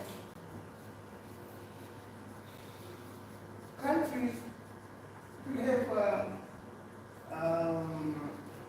Mitsubishi here. We have Mitsubishi here. Yeah. And Mitsubishi, if you go to Latin American countries, Mitsubishi is known as Montero. Because after making a lot of work, a lot of campaign in driving the Mitsubishi car, that Mitsubishi is strong, Mitsubishi is fantastic car. When they went to Latin America, it meant a different world. Actually, a bad world, which one cannot even mention. So they decided, okay, no, here is for Montero, another world. Again, they had to go again into another country. So what Wipe does is try to give you that information which will help you avoid those kind of conflicts. Wipe is dealing with SMEs. The numbers of SMEs in the world is about more than millions. It's millions when we talk about SMEs. It's millions. And if WIPO says that we'll be giving grants to SMEs in one country, and I said in the beginning we have 193 countries, all of SMEs in all the world will say, no, we want also those grants. And WIPO does not have that financial capacity to give that amount of grants and any amount of grants to SMEs, and does not have human resources to move around throughout. I was telling Honorable Dama yesterday that in Africa, in our division, I'm the only person who will be in Africa. So just imagine for this program is 30 SME. That means 30 report documentation. We are having another program in Nigeria. We are having another program in South Africa. We are having another program in Kenya. That is more than, I don't know how many reports. So we don't have that capacity to human resources to do that. But what we can assure you is that IPIP is there and can always help you to support in this kind of activity. Because this kind of activity, why to provide financial support to the experts. Because getting the experts, it's costly. So those kind of support, white people do. But white people is not a position to give grants each SME, because that would be promising having someone do that. But we are always there to give you this kind of information. And the way you utilize that information is the way you will get your financial support. We had Mr. Dennis saying a few minutes ago that when you do your information that time, the people who are looking at financial, what we call it, management for information, management structure, investors, potential financials are looking at possibility on the continuity of your business. And one thing they look at is intellectual property. Do you really have intellectual property? When you say that you control this market, you have to know you are leading this market, how assured are we? So if you have that, it's already one step toward getting more financing. Intellectual property also, there is we have a division in my where we deal with financing, using intellectual property for financing. There are some countries where a bank or a financial institution can give you a loan simply because you have intellectual property. You say, I don't have money, but I have intellectual property. In some countries, you can get a loan. They will give you some conditions because the thing about intellectual property, today's value can be here and tomorrow one mistake, the value is down. And banks don't want that. But they have systems and mechanisms where intellectual property can be used to get finance. So that is a big plus to you the business and how you can manage, you can successfully use intellectual property to get finance. You can use intellectual property for leaders, for partners, because strategic partners. How many businesses have the capacity here to cover the whole of Liberia? How many businesses have the capacity to cover the whole of Liberia, not only outside Liberia, the whole of Liberia? If you don't have that capacity, if you protect your product, if you get it, and someone comes and says, okay, you don't have this capacity, why don't I bring Monrovia to you? And me, give me a license, I cover the other side of your bill. And I pay you royalty. That's money stream. That's the strategy.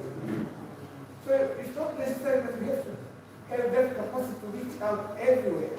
You can use your intellectual property to ensure that you are able to reach even different parts of the country, not alone other. I've heard people saying that they are in an agribusiness, processing and packaging of food. Currently, if you want to go to the European market, tracing of source is very important. The markets in Europe want to know where is the source. How can I trace the source of this product from beginning to end? Because if there's any problem with the food, they can trace back and identify where the problem is and prevent the problem. Now, intellectual property gives you that opportunity to ensure that your market can trace the source of the product. That's intellectual property. That's the information. Intellectual property is no longer a sunk cost. Because many people usually think that when you do intellectual property, it's a sunk cost. That once you pay your fee, then there's nothing. Then the cost is done. You are wasted. No. Intellectual property is something that you can generate income from the income. And there are different strategies. People in design, people I had studied to do shoes, and how much do you think trade secrets can have? Yeah, because in intellectual property, we inform people on how best they can use trade secrets in taking advantage of the market. Nowadays, there are some places that you go where you usually order things online. The other side, the supplier on the other side always knows. We give you suggestions that, okay, you like this, last time you bought this, there's that kind of information for you, on you. But they collect that information. Always, business collects information from the customer.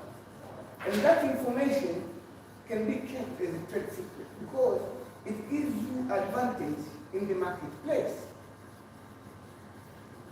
Here, we know our mothers, they cook, I used to say they cook pancakes, and they sell.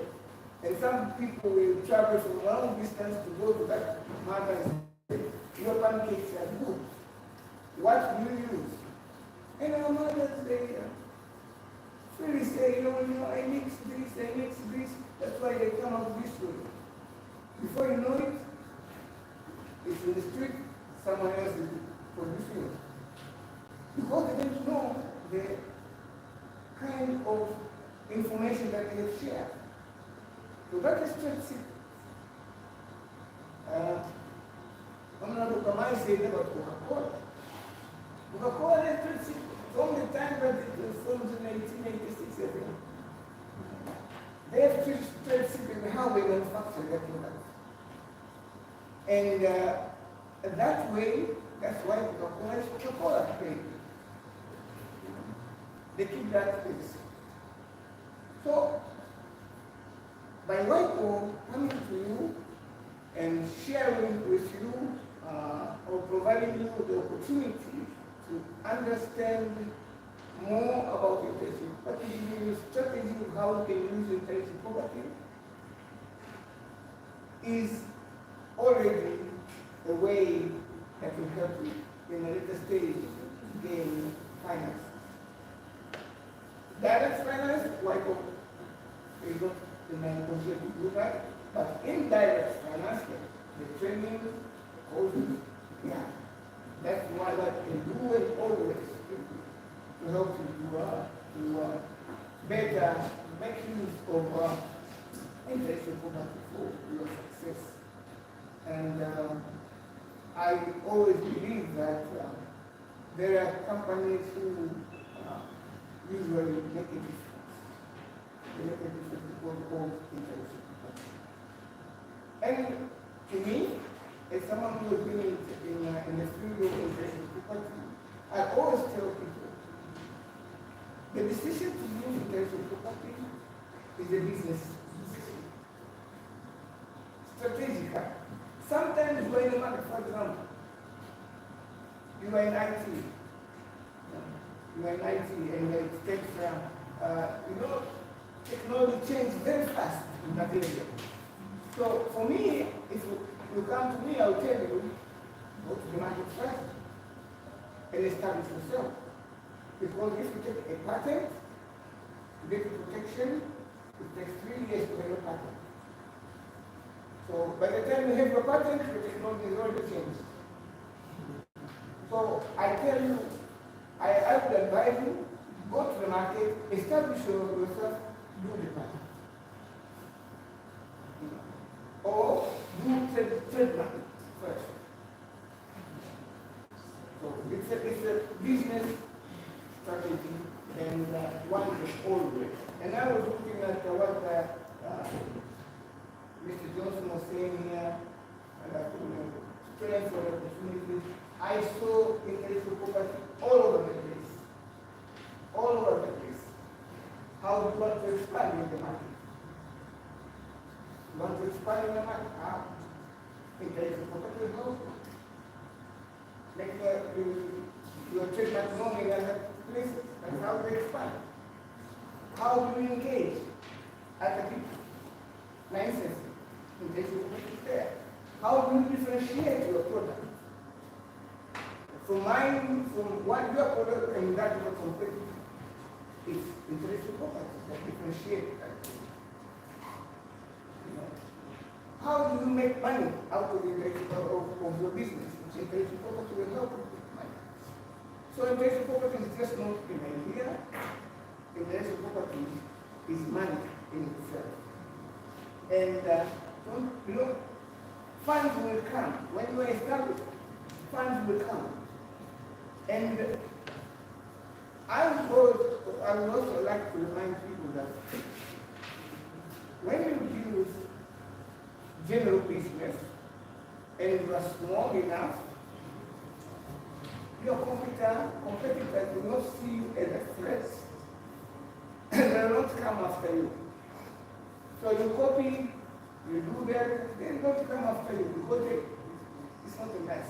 To them it's okay, but by the time you start becoming a threat to them, they will come after you. And they will come after you and destroy you. Because we've been using their intellectual property throughout. Either they just destroy you, or if they are kind enough, they'll make you their money. But they buy you out. That's the way things work. And that's business. That's competition. That's my long answer to one line question. Although it is not 100%, one side, you use the financial part, I think the answer is 100%. But on the other side, I have to do the change because, for example, say we are at the end of this program. So the fact that we are at the end of this program, and then now we clearly state that financial assistance no white person directly for the training. So do we, in this program, we are still look forward to further training from to the legal office or what?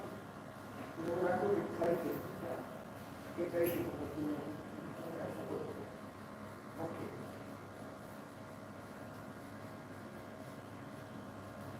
Technically, this project, because it's a project, and a project has a beginning and end. So this is a project. The project, this one, and all projects in other countries where we do IP management clinics, the duration is 4 months. In Liberia, the duration took longer to explain because when we were in the middle, election came, so we had to stop. Until the changes were finalized and then we just in again. Now, apart from the 6 months, that I said that we will be following you on what are you doing as this project helps you. Who is actually following the recommendation, who is actually still into internship capacity. And then we get the feedback. So after 6 months, we get the report and we know whether we really have that impact that we're looking for or not. So that is for this project. However, I've been talking with Honorable Oboy that after this project, we can have a second one. A second project which we intend to invite more SMEs that will participate in this project, and we'll try to structure how best we can use the participants, how best we can help the participants of this project, whether through integrating them in that other project, or find a way that we can help the SMEs here. Because and this is the news. We want to say that. Because for each organization, every organization, human organization, results and care. For us in Whitehall, we love, and I say we love in the real sense, we love success stories. For us to show us that this thing is working, we need success stories. And if there is a possibility of having a success story somewhere, we will support. We will help. But in the police, some people will listen and go.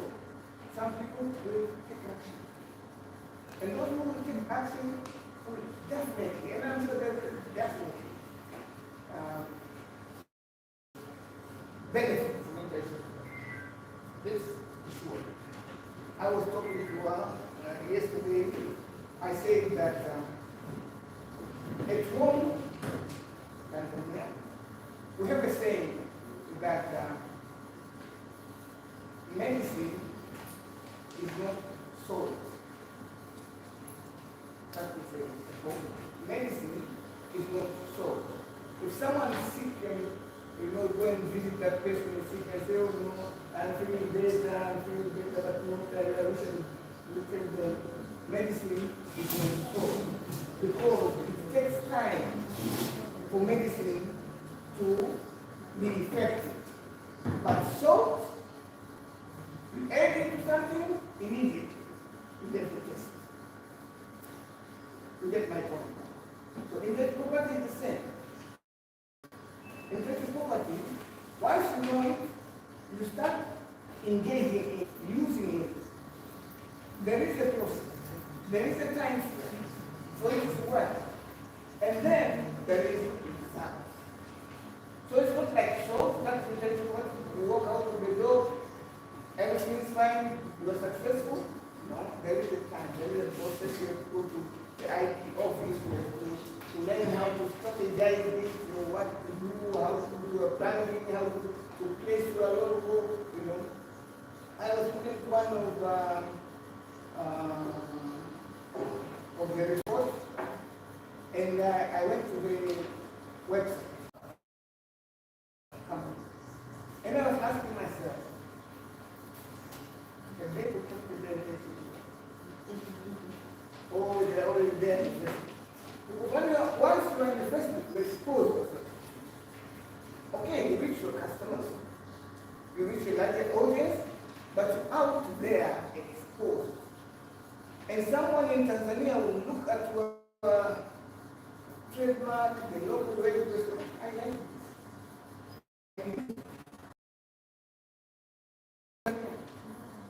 By the time you want to go to protect your style. You are in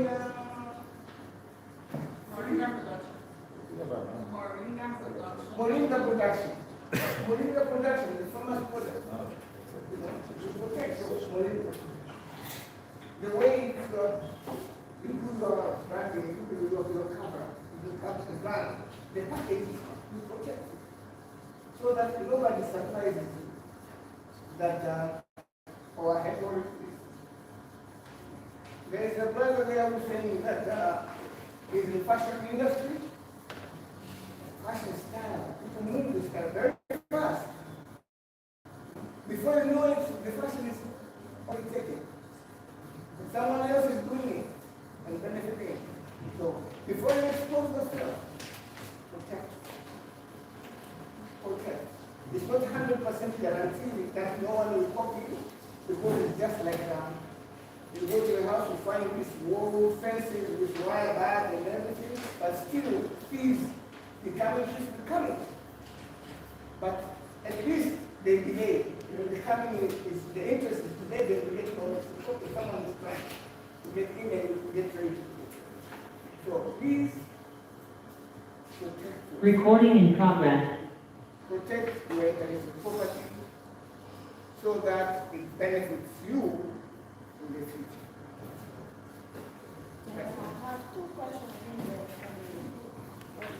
So somebody want to give a consent. If you are listening, just know that I will respond to all of your comments. Yeah, it is definitely possible to get their contacts.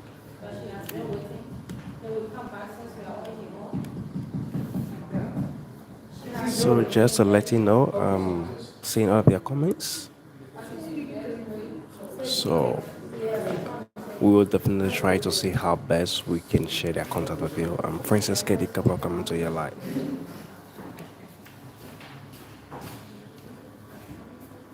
We'll come back.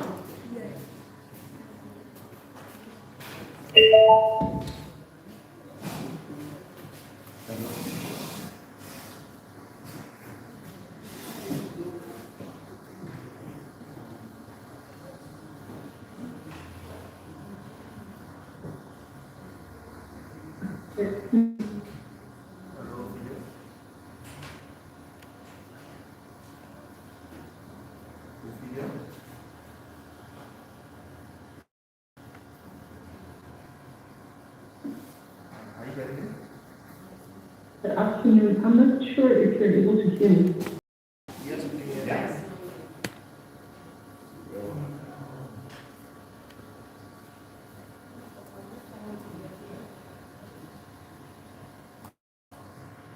Are you getting me? Yes, we can hear you. Okay, I just got a message from the chat that from Shem saying that you're able to send. It's unfortunate that I'm not able to hear much from the room program, but I'm not able to hear quite a lot. But I think for the sake of time, I'll my presentation. Good morning or good afternoon, everyone. My name is Mpide Mitchell Oswi. I am an IP attorney that has been working on this IP management clinic since last year. And I have had the pleasure of interacting with some of my colleagues from Liberia, as well as also reviewing some of the work that has been done by the companies that are involved in the program. It would have been absolutely lovely to be there with you or to even see you. But unfortunately, technology is giving us a bit of a challenge, but we'll carry on, and hopefully when we do get to the question and answer session, I'll be able to see you. So I would like to take a few seconds to just share my screen so that you're able to refer to my slides as I move along.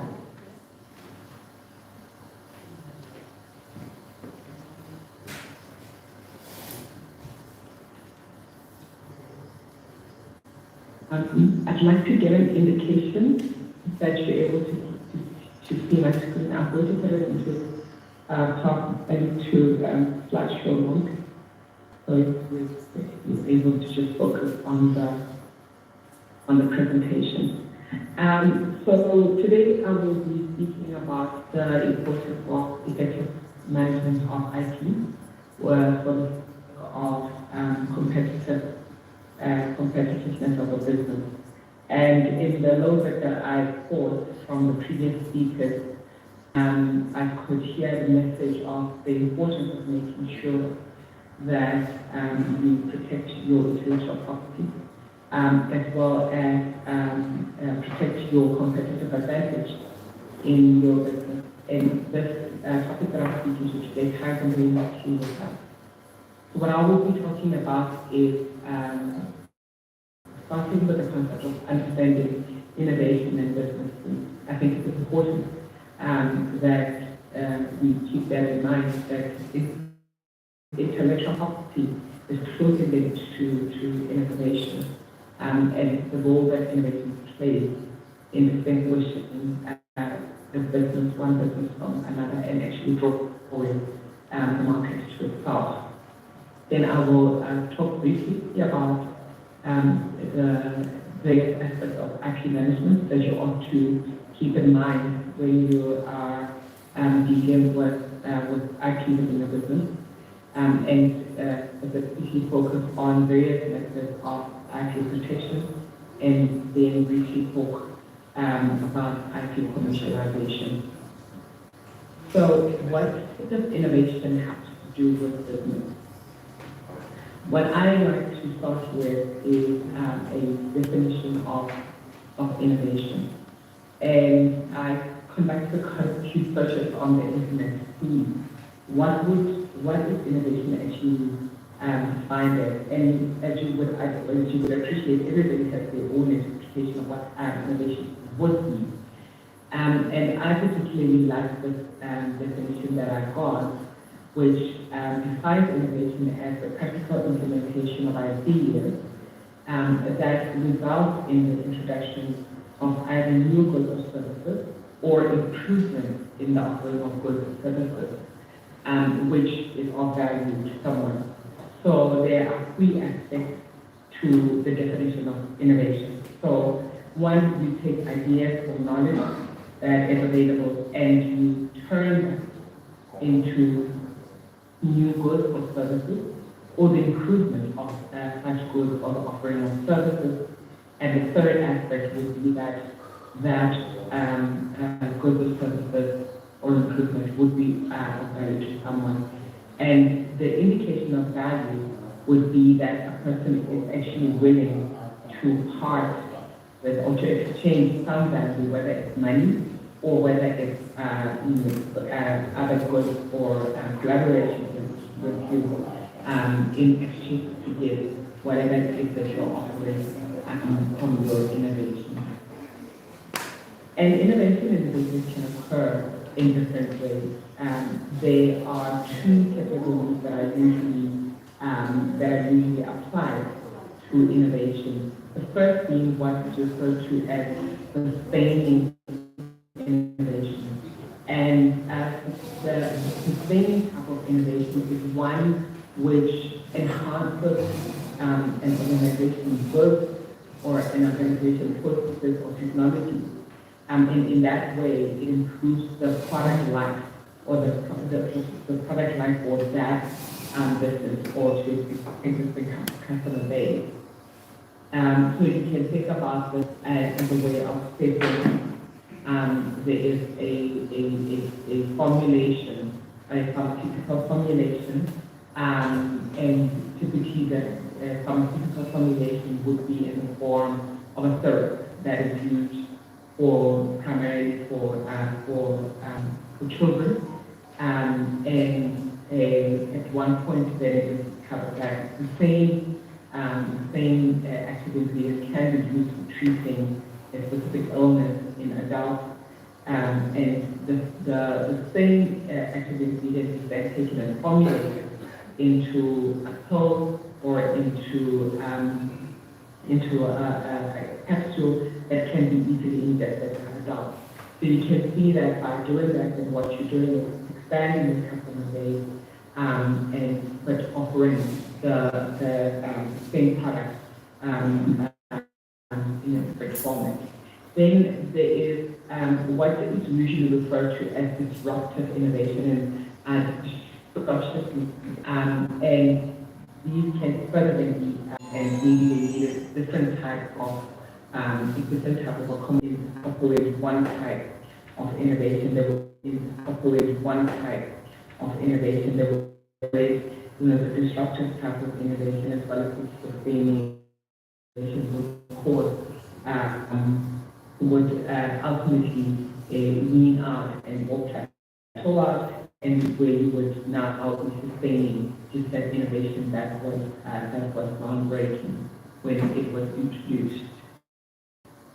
So if we go back to the definition of innovation, what we see is that innovation involves the conversion of creativity, some form of creativity, whether it's a new invention of a new design, so it could be a new design for a shoe, or a new design for a car, or a lighting in a car, or you're coming up with a new way of carrying on business, and Airbnb would be a good example of that, or Uber would be a good example of that.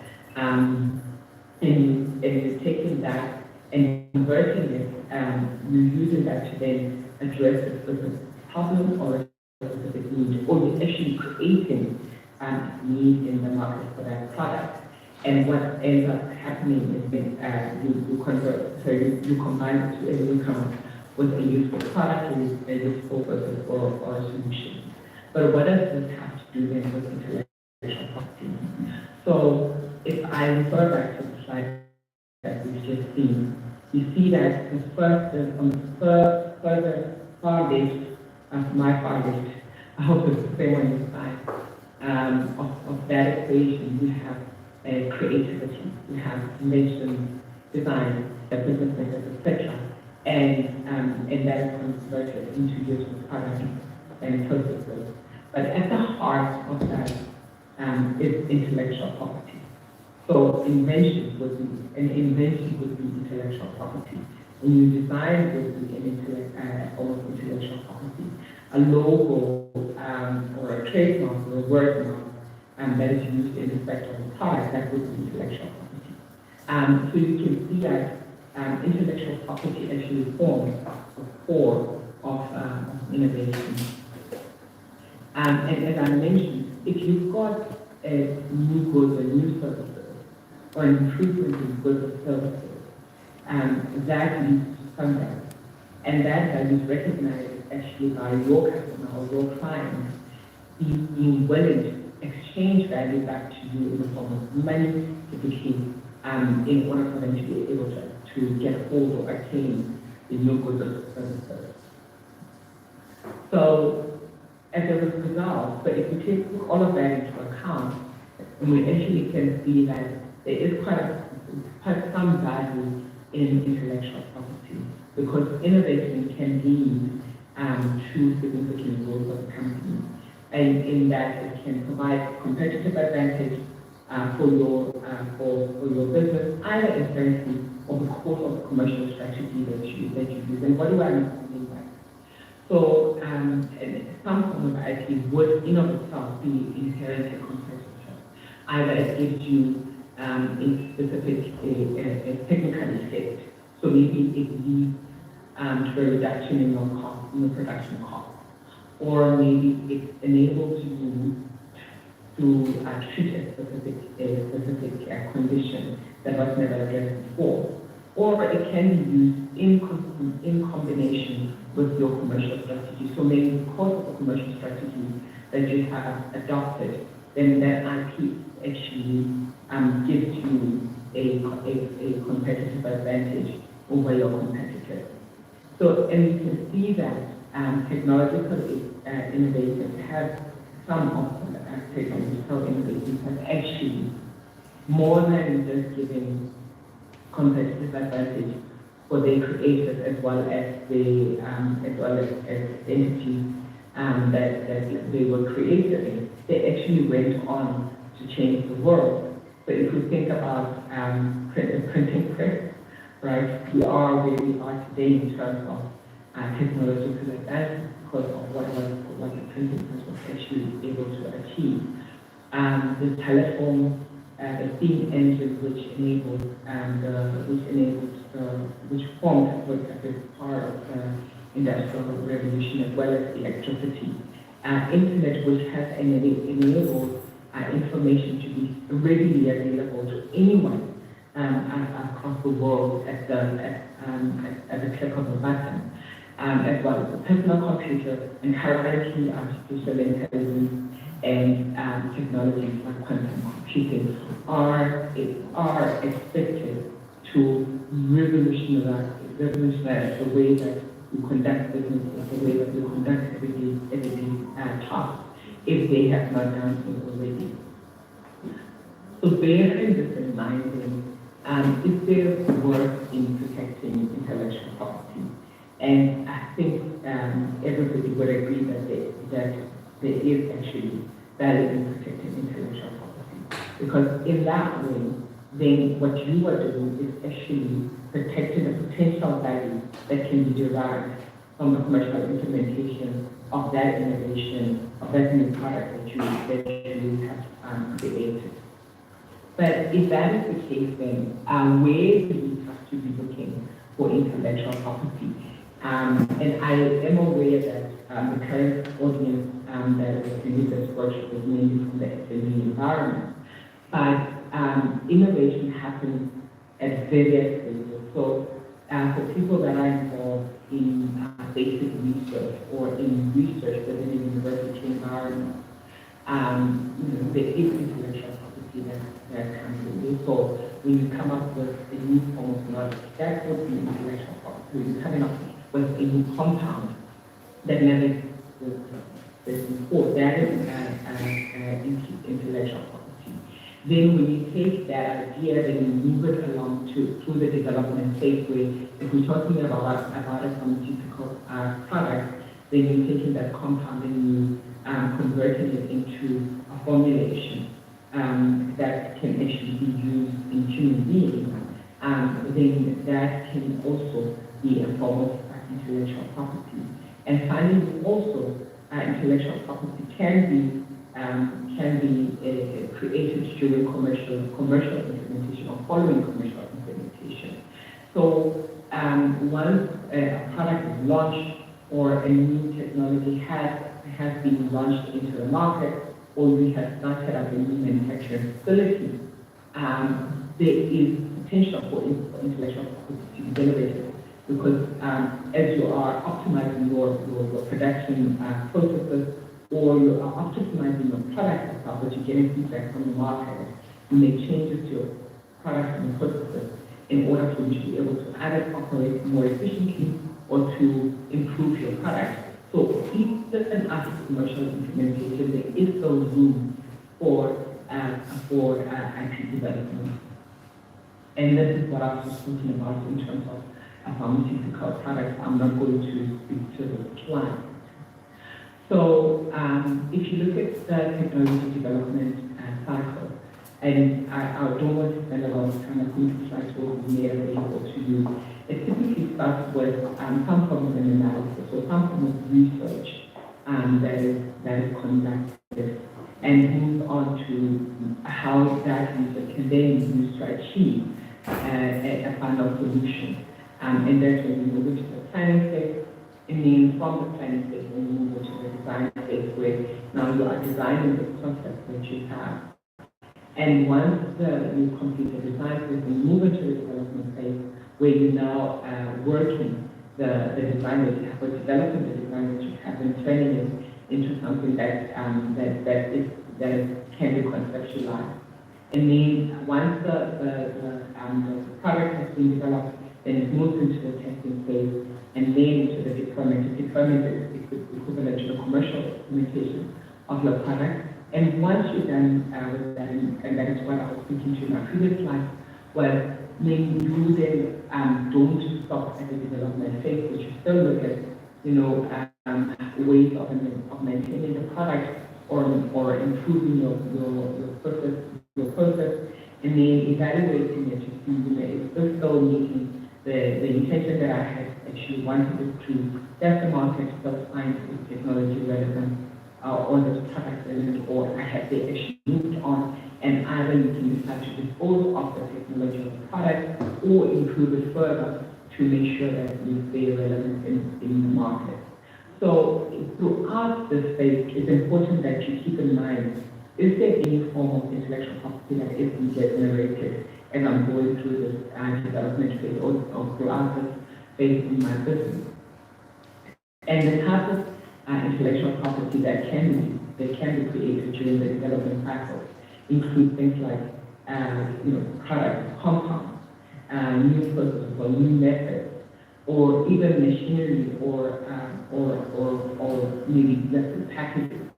There could be some know-how that is created that enables the process to be a lot more efficient, or a specific form of know-how that gives your product that specific characteristics that you have. So maybe if it's a formulation that you have, you know what it is that you need to be doing in order for you to get the formulation to have that final state.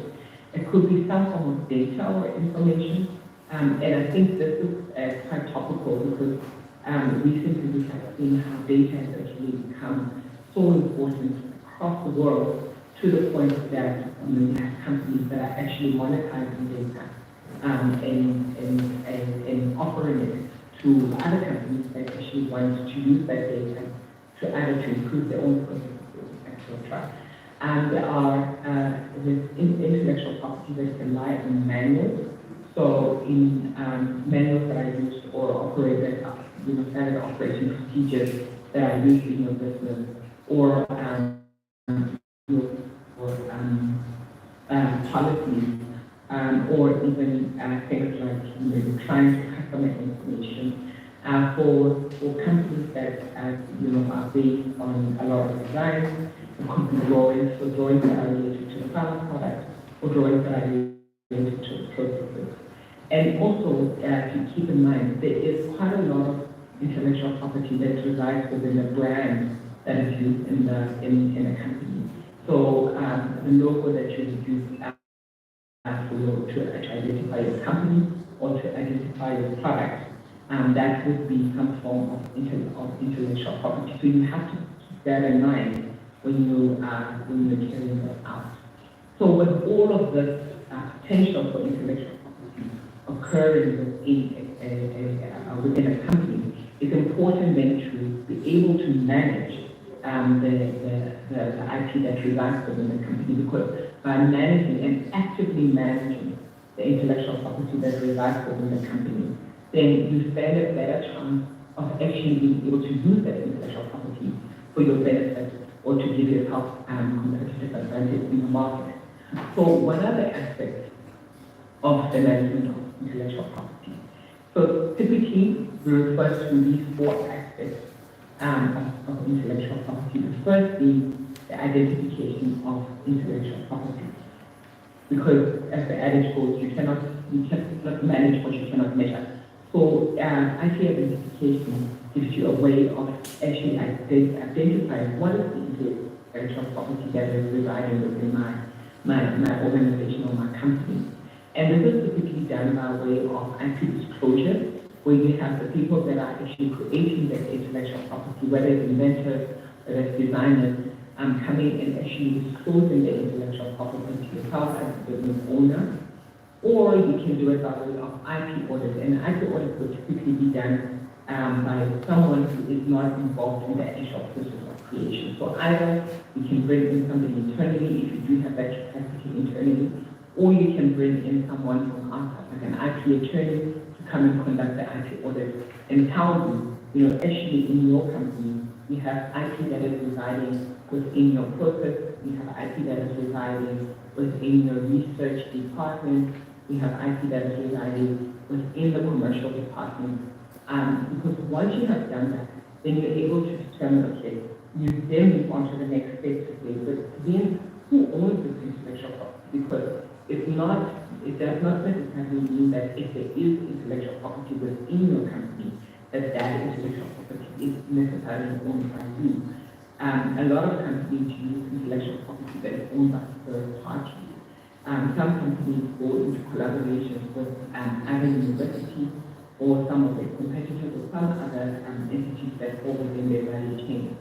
So it's important to know that, yes, I have identified the intellectual property that is within my organization, but actually who owns it.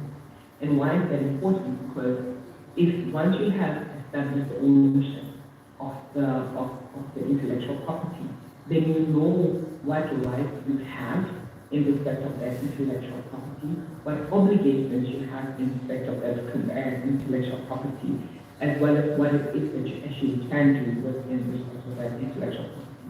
So if, let's say, you have intellectual property that belongs to a third party, then you have to check into, okay, so this intellectual property, this was my collaborator, what can I do with this intellectual property? Then you look into your licensing agreement, if there is a licensing agreement in place, or some form of a use agreement that you may need to have in place in order for you to be able to use that. And by doing that, then you give your company a certainty in respect of the intellectual property, and you reduce the risk of being sued by the third party because you are doing with the intellectual property what you were not allowed to do in terms of the agreement, or to make sure that if you do not have those rights, then you do negotiate them with the third party to make sure that you put those rights in place. Or if you are then the owner of that intellectual property, then you know that you can move maybe with a lot more speed in respect of commercializing the IP. Or if you do not want to commercialize it, maybe you want to license it then to a third party who will commercialize it, and you can have a better sense of clarity in terms of what it is that you can ask for them. Then the third aspect of the management of intellectual property that you have to take into account is the commercial strategy. The commercial strategy, or before I go to the commercial strategy, let me talk about the IP protection, because the two are actually linked. So the third aspect of IP protection is actually informed by the intellectual property that you have, and that you would have done in the IP identification phase, as well as the ownership of that IP. Because if you have intellectual property that doesn't belong to you, then you want to make sure that you cannot be necessarily protected, but maybe you might want to make sure that the third party that you license for actually has put in place measures to protect it. But your intellectual property strategy, protection strategy, should actually be informed by commercial strategy. And why is this important? Because one, obtaining intellectual property protection is very expensive. And you want to make sure that you obtain your intellectual property protection in areas or in jurisdictions in countries where you actually will be deriving value from your IP, or where there is a risk of somebody actually infringing your IP and actually causing harm to you and your business in that region or in another region. So your IP protection should be informed by your commercial strategy. And what do you mean by commercial strategy?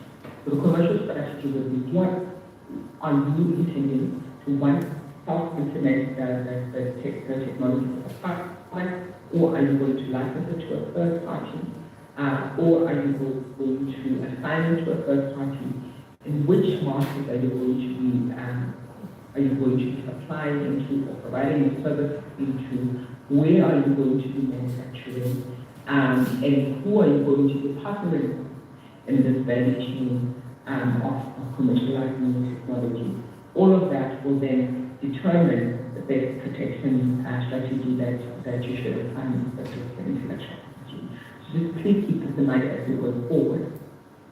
But as I mentioned, the IP disclosure has to do with the disclosure of information around an invention or some form of innovation or design to the company. And normally this is done so that you're able to identify who it belongs to, as well as making sure that you put in place the right way of protecting your intellectual property. So it happens in various contexts. It can happen in the context of applying for a patent application or disclosing private information to potential investors and funders or business partners in sharing information with other users. As I mentioned, the IP ownership aspect needs to be thoroughly thought through, and it should be appropriate for the business as well. So you need to make sure that IP ownership is whether IP ownership is important to ensure access and use of IP. And what does this mean? Normally, you find this kind of issue around it, especially when you have universities or third parties being involved in the research or development, research and development part of the innovation, and then you have a third party then implementing the IP on a commercial scale. So most of the time, the commercial parties want to actually own the intellectual property.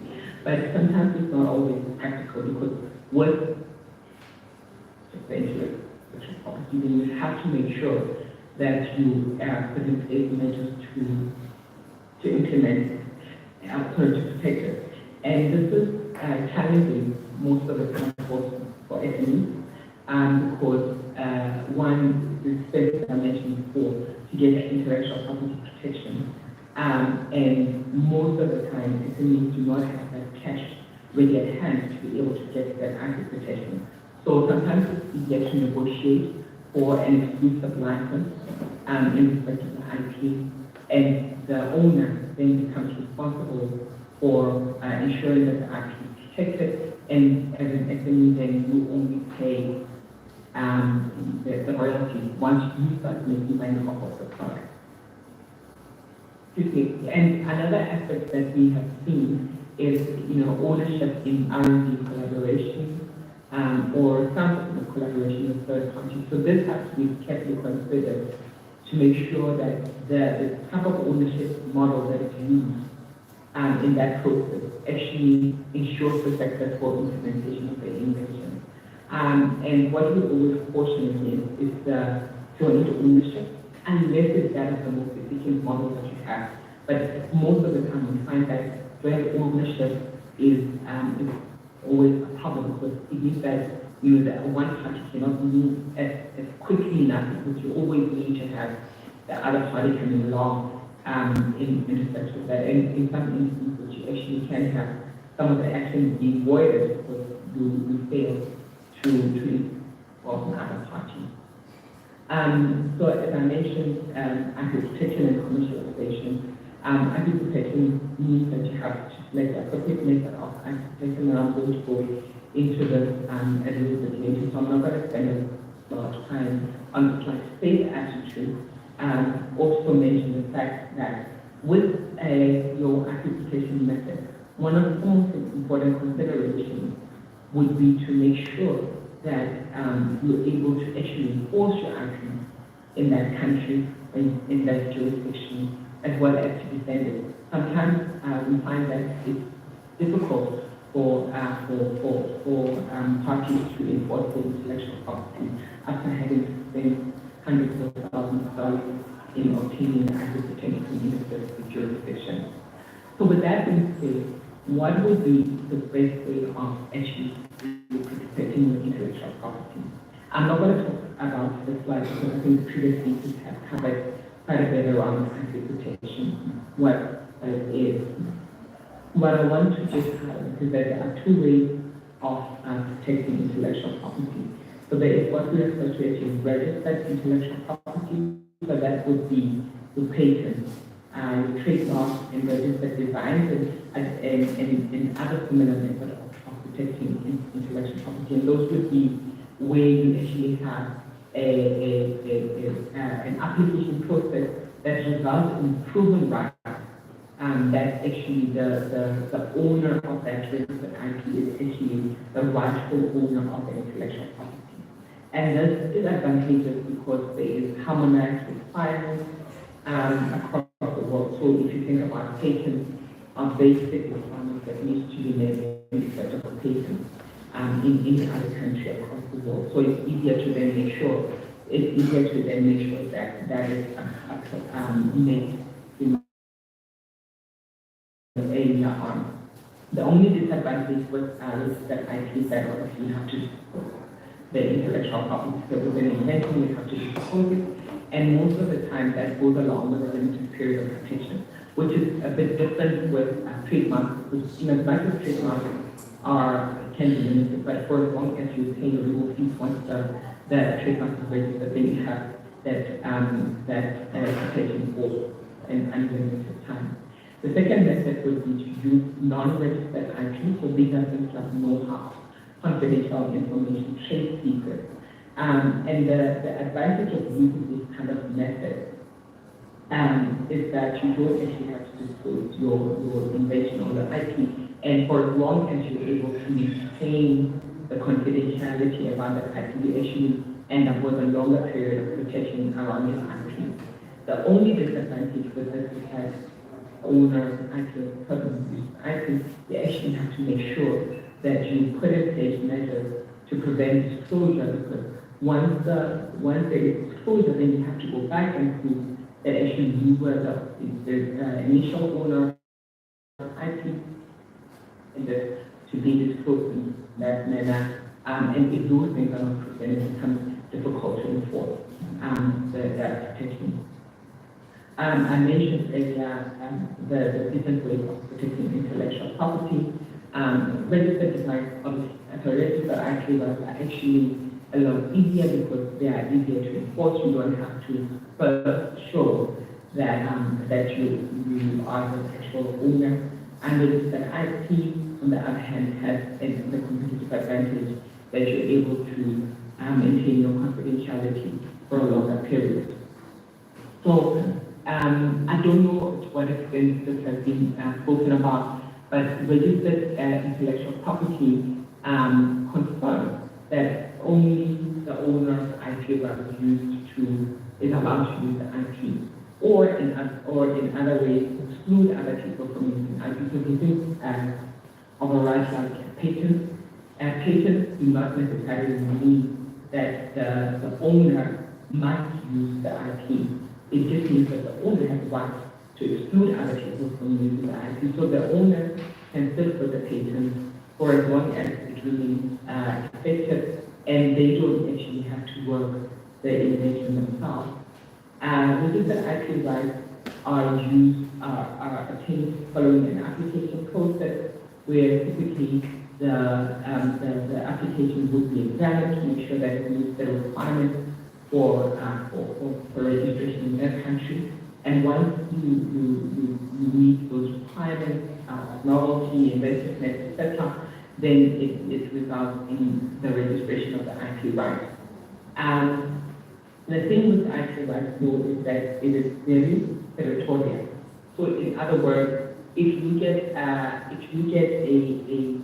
IP right registered in one country, you cannot extend that protection to another country. And as I mentioned it has high associated costs with it. The different types of intellectual property registered intellectual property rights include things like patents, registered trademarks, designs, and translated ones. With unregistered intellectual property, it's typically used in the case where the information or that is being created actually does not target to be protected by way of registered IP rights, or in the case where the owner of the information or the IP does not want to use to protect that IP using traditional IP rights. because of the requirement to disclose the information. So what would be the best way of then ensuring the most effective practice? So what we find sometimes that we have innovators, or we have companies that if they have once they have obtained a granted patent in respect of their IP, then they think, that's it, we've obtained as much protection for it as we need to. But actually that is not correct. That is not the correct way of or that is not the most effective way of approaching. And in that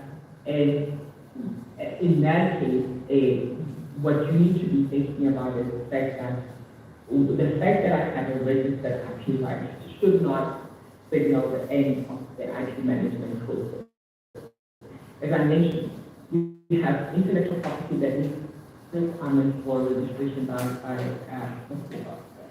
obtaining a registered IP right, but you also have information that either you do not want to have it registered or it does not meet the qualification of that, but that information becomes important, right? It becomes that information or that intellectual property is equally important within your company. So that it is important to continuously identify and manage any unregistered IP that relies within the company. And in order to do that, you have to make sure that you avoid adverse disclosure of that intellectual property. So things like patent and design, they actually require you to exemplify your intellectual property. For you to be able to get a granted patent, you actually have to show an example of that invention that you're claiming protection for.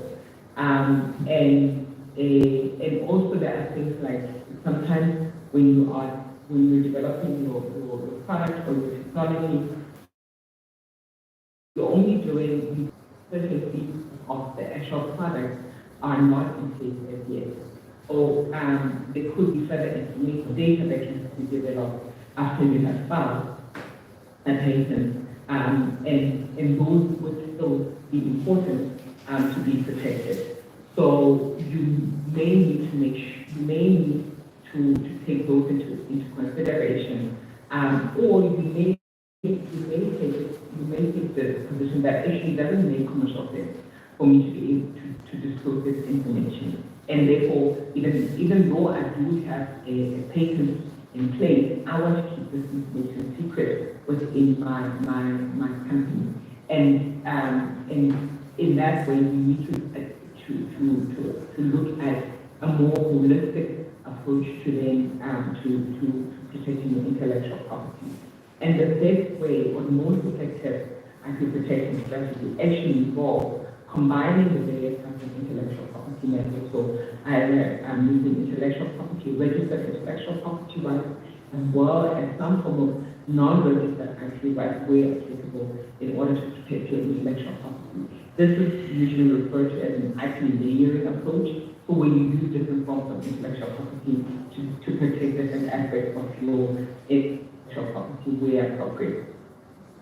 So you might think of it as, you have the core unregistered intellectual property that is some form of trade secret or the most optimal way of carrying out your process, and you don't want to disclose that. But on top of that, you put a layer of registered IP that describes the image in a more general sense, but still gives you protection from third parties. And this kind of layering approach is actually the most effective way of protecting your intellectual property. And obviously it might take into account the commercialization or sometimes your non-commercialization strategy. As I mentioned earlier on, that it's not necessarily required that you work the invention. And one of the things that I'd like to stress is you always have to make sure that you have a proper management of the disclosure of information, despite the fact that you might have an IP in place. The fact that you might have an IP right in place does not mean that you still go ask everybody about confidential information that you do not want them knowing. And there are various ways of managing the disclosure of sensitive information, including aspects like aggregation, information marketing, and other forms of management processes that are applicable across the different industries. I don't want to talk a lot about commercialization because I think that this has been covered. But what I'd like to just highlight when it comes to intellectual commercialization is that if IP is commercialized successfully, it leads to various benefits, not only for the community, but for the company, but for the community itself. It can lead to improved competitiveness, creation of new companies, and we've seen this especially in South Africa, where coming from universities has led to a number of spin-offs from the companies, which in turn leads to the creation of new jobs as well as the overall economic growth in the industry. And also, it needs to be some thought that is given to the creators of the intellectual property itself, either by getting the share in the dividend or to share in the fees that are derived from the licensing of that. So I don't want to talk a lot about commercialization here. On the 2 slides, I want to talk more about the slide. I think what I want to say in the commercialization of intellectual property is that it's important to act and if you continuously you should take into account several things that have changed. So we're working on the technology, but now the market has actually moved into a completely new different technology. And also importantly, one of the things that is generally overlooked when it comes to the commercialization of intellectual property up until the last stage is the regulatory environment. What is happening within the regulatory environment that influences the successful commercialization of the intellectual property? Sometimes you might be working on technology that issue the regulatory requirements make it impossible for you to put that technology onto the market. Or the regulatory requirements started off 3 years before the here, but then now changes in the regulatory environment that now make it possible for you to launch your product and you change the pricing, etc. So it's very important that you have strategy that informs the management of the intellectual property, the protection of the intellectual property, and how that you own intellectual property in your company. With that, the last slide of my presentation, and I don't know, I would like to end here with some references that you may want to go to in the topic. And I'd like to thank you for the opportunity to come and talk to you this afternoon, and I will take any questions if I can. Thank you.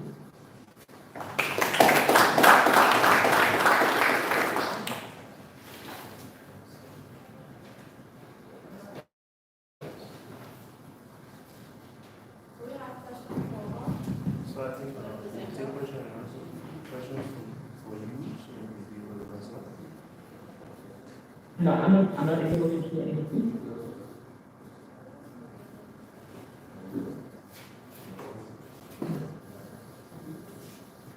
Are you getting me? Yes, I can hear you now. You getting me now? Yes, I can hear you. So just to let you know, at this point in time, it's Q&A.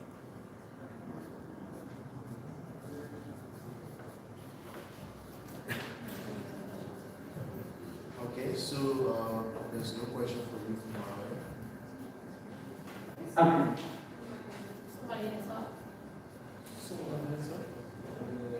So thank you very much. If there's no question, thank you very much. But my details are available on the if anybody does have questions later on, they'd like to email through. I'd be more than happy to let us know. Thank you. Thank you very much for inviting me to the workshop. Thank you so much. Is she going offline or will she be on just in case there are concerns?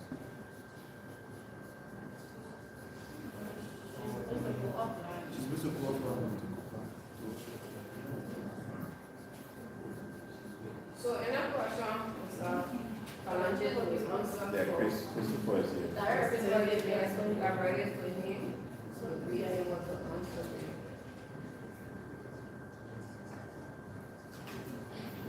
So we share the slide and then we share it.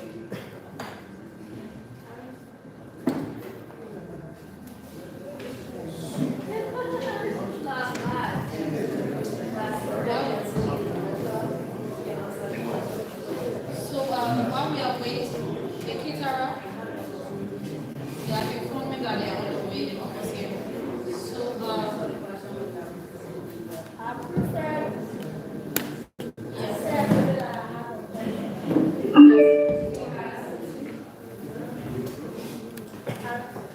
Yes, I said, I want to know, what would that do? I want to know if you go through the process of NIPA, and then your document is set, and you are running your companies or your business, your small business, and someone else take your logos and you take the case to court. What would be the support of NIPA to make you NIPA to help you get that case in your favor? Because we go through the court process, there are a lot of expenses that you don't do the way. Oh, let me ask you, when you talk about support, in which direction you are talking about? Are you talking about moral support or financial support? When it comes to the moral support as well, because we give NIPA all of our information concerning our business. So in case I get somebody that is infringing on my rights in that area and I want to forward this case to court, why will NIPA Lipo be able to help me morally handle this case? Okay, so let me see if I can attempt it as a legal person. You talking about support. It's provided when you take your case to legal office first. And because legal we have administrative hearing there, so if you take your case to the office and you go through the case and you come out to say, legal say you have won that case. And then the adversary take an appeal and go to court.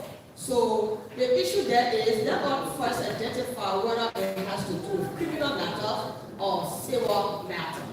So if it is an individual case, like your own case, someone infringed on your right, your logo, copy the same logo, use the same logo, and you went to the office there, and then people look into the matter and say, okay, you are right, and your adversary is wrong. And then that adversary come out to say, I will take an appeal, announce an appeal, and take the matter to court. The support that will come from LIPO, as it will be corrected, LIPO will not actually follow you to the court, but you have documentations to prove that you channel your case or you forward your case at LIPO or to LIPO office, and then the court might invite LIPO to come and explain. Maybe LIPO can come as an expert witness to that particular issue.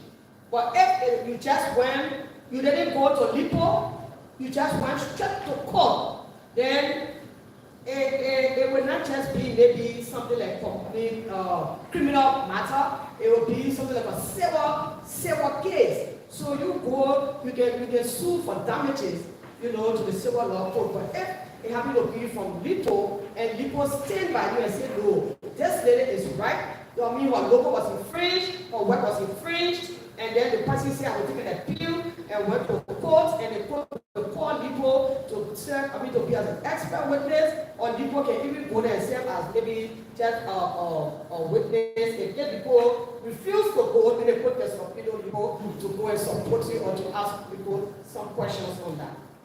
Yes. So if the teacher wants to add on, then she can do that. I'm speaking from a bigger point of view. Thank you so much, Ms. Lombardo. And the first thing, I think everything I say here, because if you say lipo is there. But if your brain is not protected, lipo will not stay for you. So you have to protect your brain first. That's the first thing you do. Once you are infringed on, the first proceeding is you have administrative hearing, as she said. And binding you would be like, oh, we have had an administrative hearing, maybe you are in the right, and the other person is in the wrong. We ask that you people resolve your matter because they are businesses.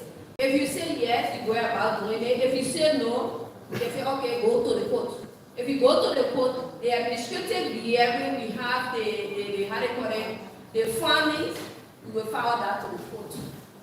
That would be our own binding with all your certificates that you have gone through the processes, you register, you pay your money, everything. So it will be the post standpoint. But the point will not be there to say we will be following day to day, no. But if you are not protected, no. Because I always say first to file. They saw your brain. It's first to have to go to the court, justifying to the court that indeed you brought about this idea to the court and choose to add to on a back end. It's not just an idea. You have to choose it to material form. You will not just run to whiteboard. Let me speak the simple Liberian English and show that Mr. Kalanje will understand that. You will not just run flying to the office and say, I have my logo on the internet. This logo on the internet, I was thinking about it. You can just say, oh, I was thinking about the logo. So because I saw this logo and I was thinking about the logo, it means that the person took my logo that the logo I was thinking on. No. You can't say that. You understand? You hold her. She said you have to go register. You hold the lady. She said you have to register. You have to register and a non-registration issue there, right? So you have to protect your work. If you can't protect your work, people will not stand by you.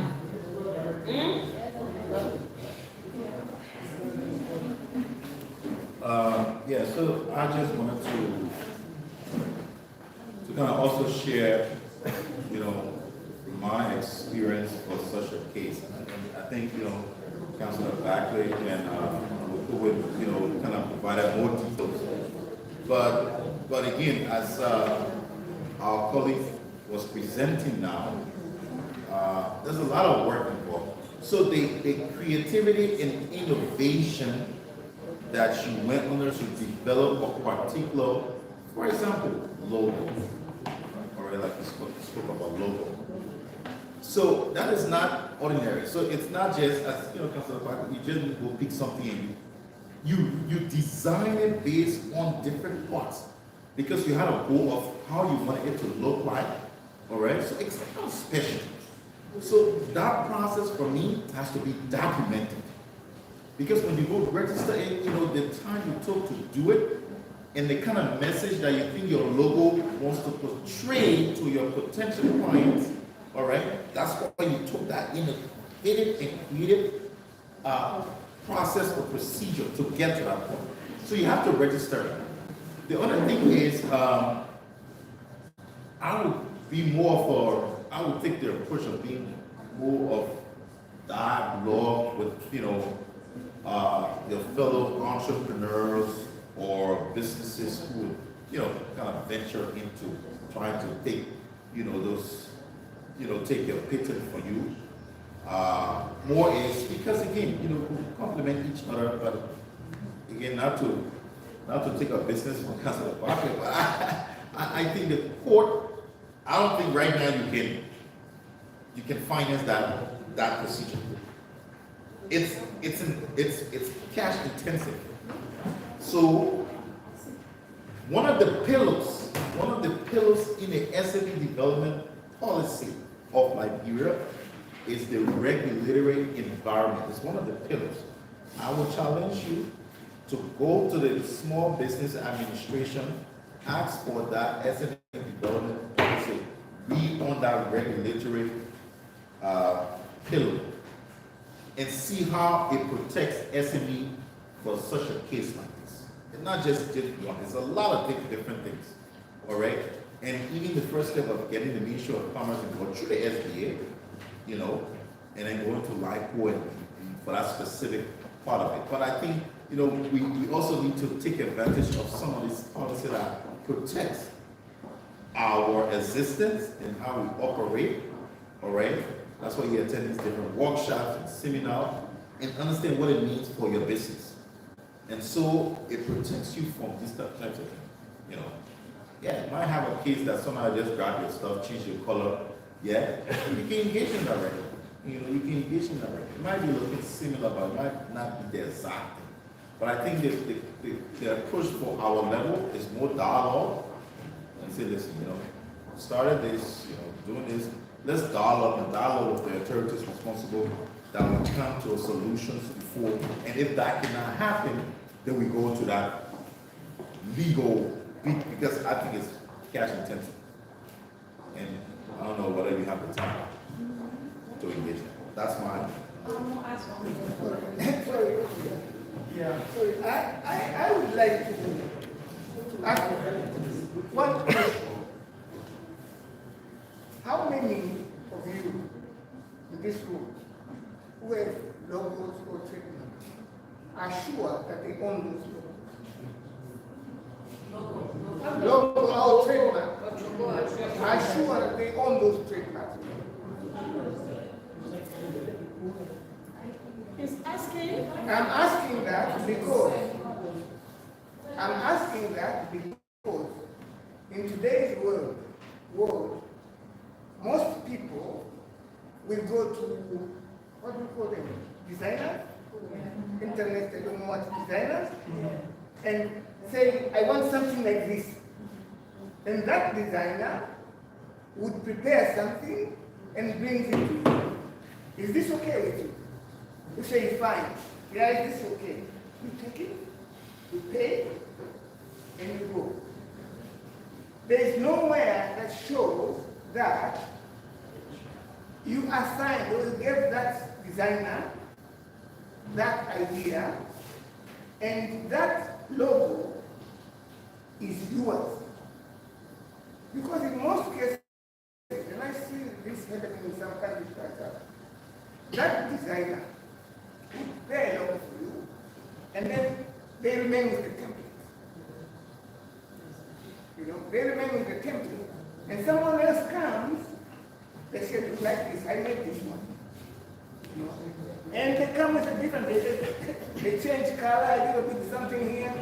But for a quick look, they look the same as yours. But there's no way that shows that that logo is yours. So I would advise you, when you ask to give this designer's work to prepare your logo, please leave with your template. And actually, make them sign something that shows that logo is yours. Otherwise, you have extra problem. Because that other guy would come and say, I bought this from someone, and that someone was a designer, and there's no way that I gave this idea to this person. Yeah. Yes, my second question have to do with people in other countries, when you are going through all of the process, they can give you an opportunity to go to the banking sector and it serves as a field for them to be able to get a green light in other countries, but it's not applied to Nigeria.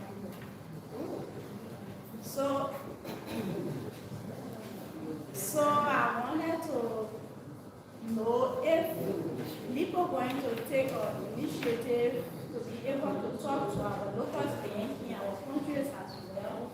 I will be able to place the SME and opportunities that if we are decided to go through this process to our registrations and set up all of our documents.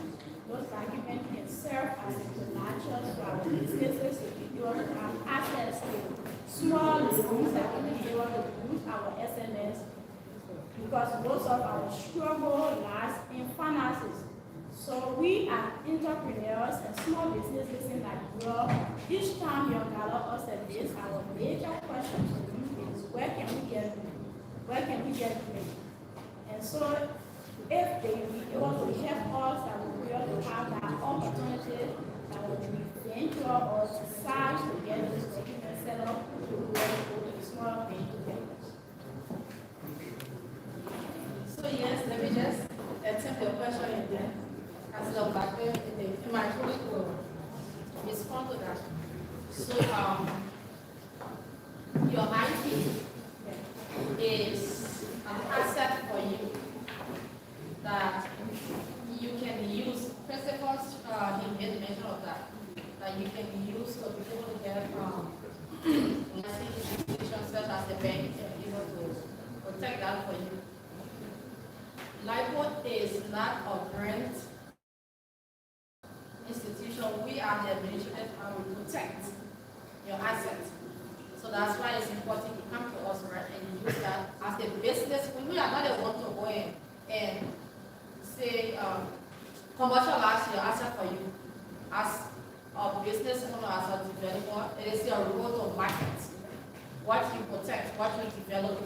So one of the initiatives you see is becoming part of, some organizations taking advantage of opportunities in other places, right? Like for instance, the Union of Manufacturers, I just mentioned that, right? Your colleagues, they wrote to the bank. They are seeking the same thing that you just asked, loans for SMEs. So if you are part of that group, you stand to benefit. And how did you benefit? Like it was a woman who brought forth this opportunity. And then now there's a union, and the union now is trying to, expand and find market opportunities, how you can be able to commercialize what you have. So that's some of the things that you should do. We are there to protect you legally for what you develop. But then you too, we say when somebody watch your front, you should be able to watch your back, or watch your back while they watch your front, right? So you too should be able to see opportunities as an entrepreneur to source funding.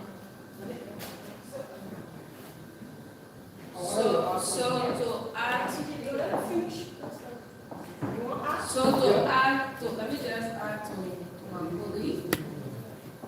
Everything boils down to protection. I remember after UNDP had a grant competition, and I'm forgetting what the photographer name. Didi? Something like that. Idana never had intellectual property right. They ran to the office just by paying in the phone. And they were accepted from the office. They carried out document, asked anybody they want to go. That grant was given to them, I think $70,000 of money. So the intellectual property right protection, you can carry to the bank depending on your business. Not only in Liberia, don't say in Liberia they can do it, no, they can do it. Depending on your business size or your economic value to your business. Not only selling brand, then you carry your logo is protected, maybe your packaging, but you carry it to the bank. With the bank able to value that particular business. That what he was talking about, the business size and the market strategy you're using. So we're protecting you, you got your IP assets, but then you got to add value to your business. So that even in the UN sector, most of the businesses, they would ask you, do you have IP right? They will ask you that question. When they come to the office, most people want to go out of the country to even bring goods. That one of the things, before they can give you their product or whatever, they ask you for the right. That right to be able to give you opportunities, not only the grant you're talking about or the money, but other opportunities for you to be able to go through business training, other business opportunities, collaboration. You can partner with another person to get, you don't have the money to do the business, but maybe Christopher has the money, but you have the idea. You and Christopher can partner, Christopher give you the money based on your IP rights. So I just wanted to add that. All right, should I add? Sorry. Thank you. Let me say this. In Whitewood, we have a division which deals with IT financing. I say that. I am not part of that division, but I am fascinated by the financing part of the intellectual property. That's why, I move around. We have this publication. Because always, it is online in White. It's called WIPO and Intangible Finance. Moving intangible asset finance from the margin to the mainstream. It's a good read. One can just read and get yourself knowing that what actual intellectual property can do to you in terms of financing. As they say, there are banks which consider intellectual property as part of collateral. However, these banks, when they decide on using intellectual property, accepting intellectual property as collateral, they have what they call special something vehicle, which helps you to package that intellectual property that you have into some form of a mechanism where the bank can cover itself when it comes to loss. Because as I said earlier, that intellectual property being valuable the way it is, but sometimes one mistake can bring down the value of intellectual property. So the banks that accept intellectual property as collateral, they have a system where they get some kind of insurance to that kind of event. But it is possible. I know for sure that in a country like Thailand, they have that. In a country like US, they do that. Singapore had tried that, and now there is another system. Yeah, they do that, but they have created a special fund by the government which gives loans to SMEs accepting collateral. I don't know about the banks in Liberia, said that they accept, but I am sure if they accept, they have an internal mechanism which covers them. So, the issue of intellectual financing is a growing and evolving area and very interesting. And if you are in business, please have a look at it. And do you think we did? Okay, let me finish. So, I think my voice is loud enough. I just wanted to disclose this sensitive information to every one of you. We are concerned about those opportunities that WAPO has that you can take advantage of. Now, WAPO has this global award program that they actually seek SMEs and startups to actually using the IP to get involved into this award programs. And once you apply and you go through the process and you are successful, you meet up one of the criteria, WAPO supports you, provide mentoring for your IP strategies. You also provide platform for fundraising partnership and other benefit. And this is done yearly, January. So I reminded Jamus about it. So even next year, January, once that press release is out, we're going to release that. But that's why this workshop is so important, to prepare you for such an opportunity. So once your IP, I'm using the IP, and then this award, the next year awards are ready, you can apply and take advantage of those benefits that offer you.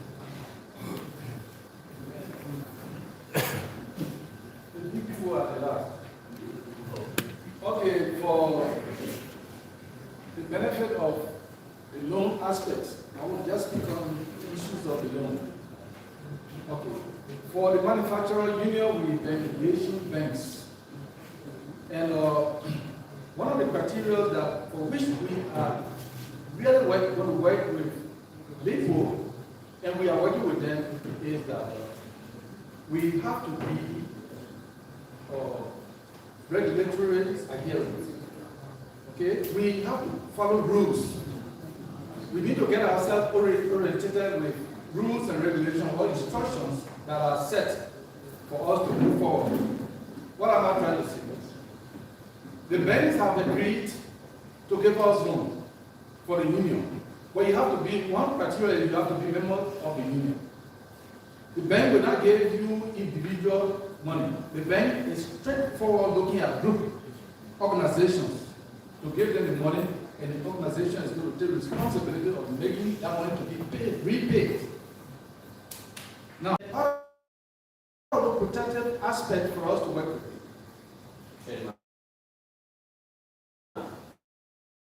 The trademarks.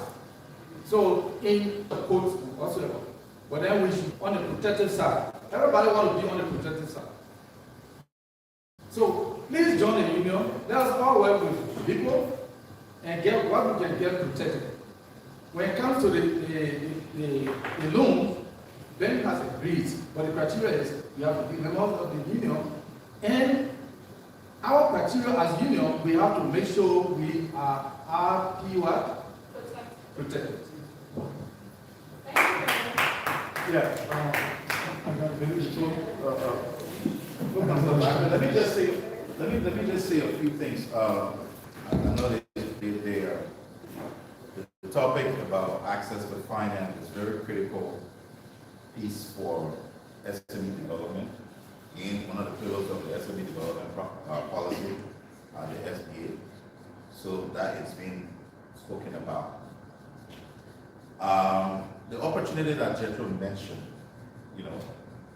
again, when I feel like sometimes you gotta, when you hear these things, you have to be on the other side of the table and say, okay, what does that mean for me? What I need to do to be able to grab that opportunity? You see, he was talking about key thing. If you listen to him, he said, when you meet the requirement. Now, what will you anticipate a requirement to mean or to be when you're filling up the application? Who can guess one particular thing or several particular things that will be in that requirement?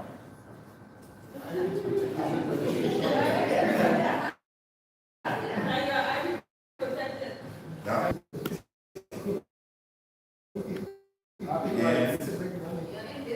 You are in business. Very cool.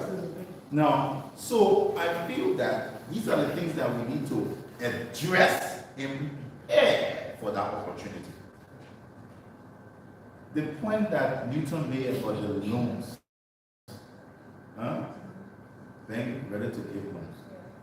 You understand the repercussion of not paying loans. And we've seen it in our society a lot.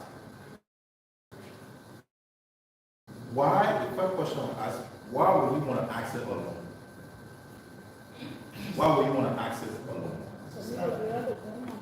To what?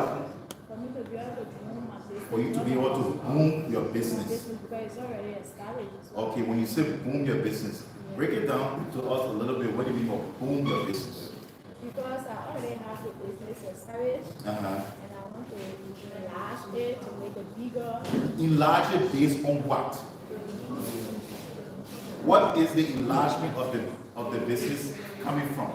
What prompted the enlargement of the business? Because of the level of customers Of the what? Level of what? Where do you get that information from? Where do you get that information from? from here today. No. We never talk about customer here. No. How can you get information on potential clients? How can you get it?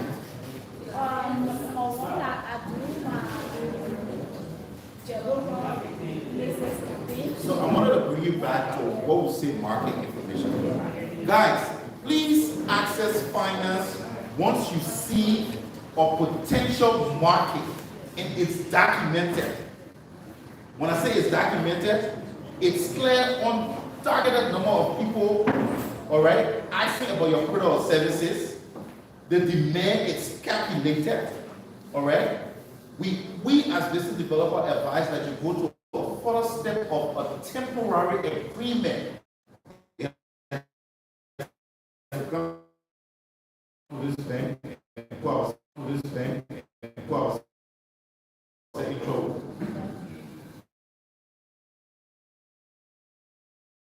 One or two members start to forfeit that arrangement. What happened?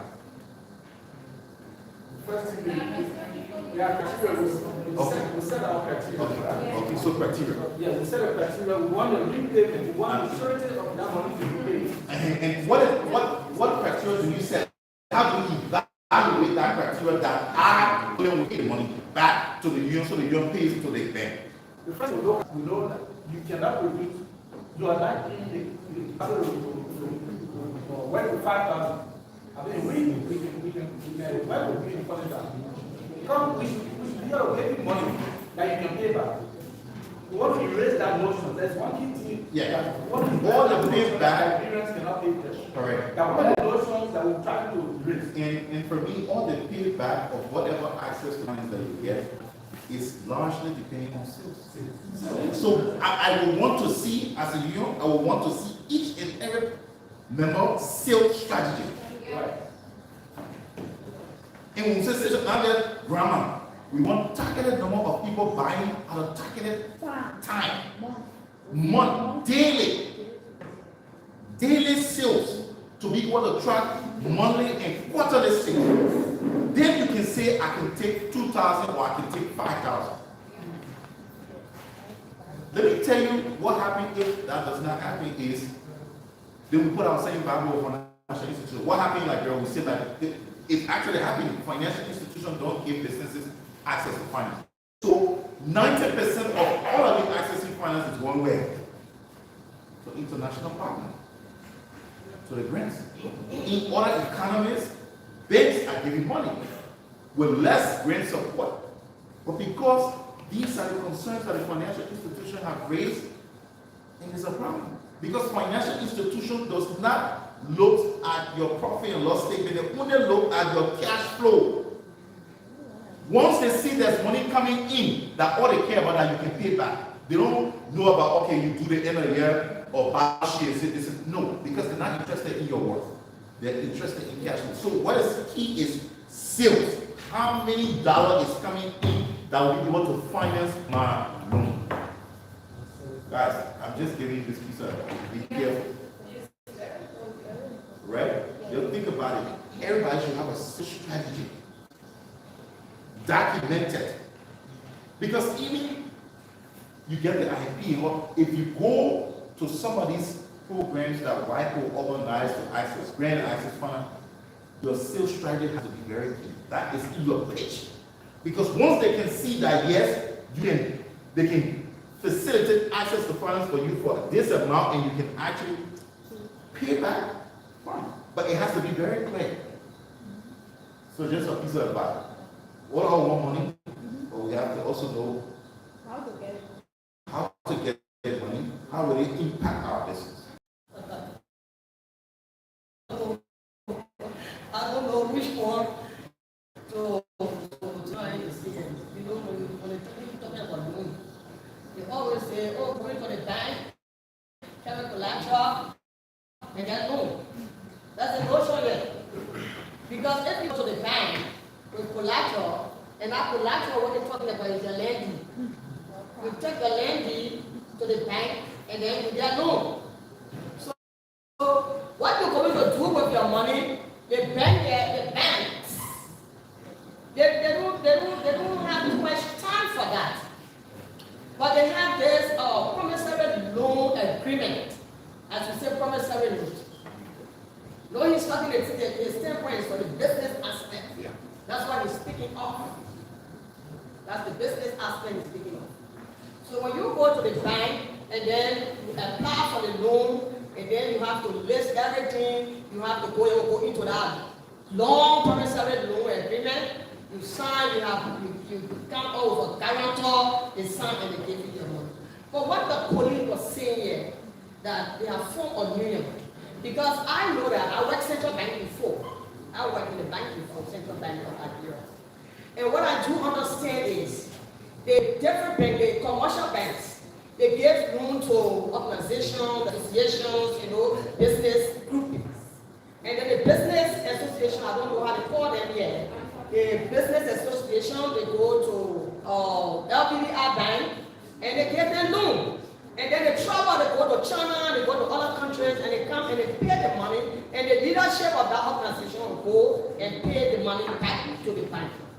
But when we're talking about the IP aspect of it, then when we talk about the IP portfolio, I remember I did a presentation back in 2013.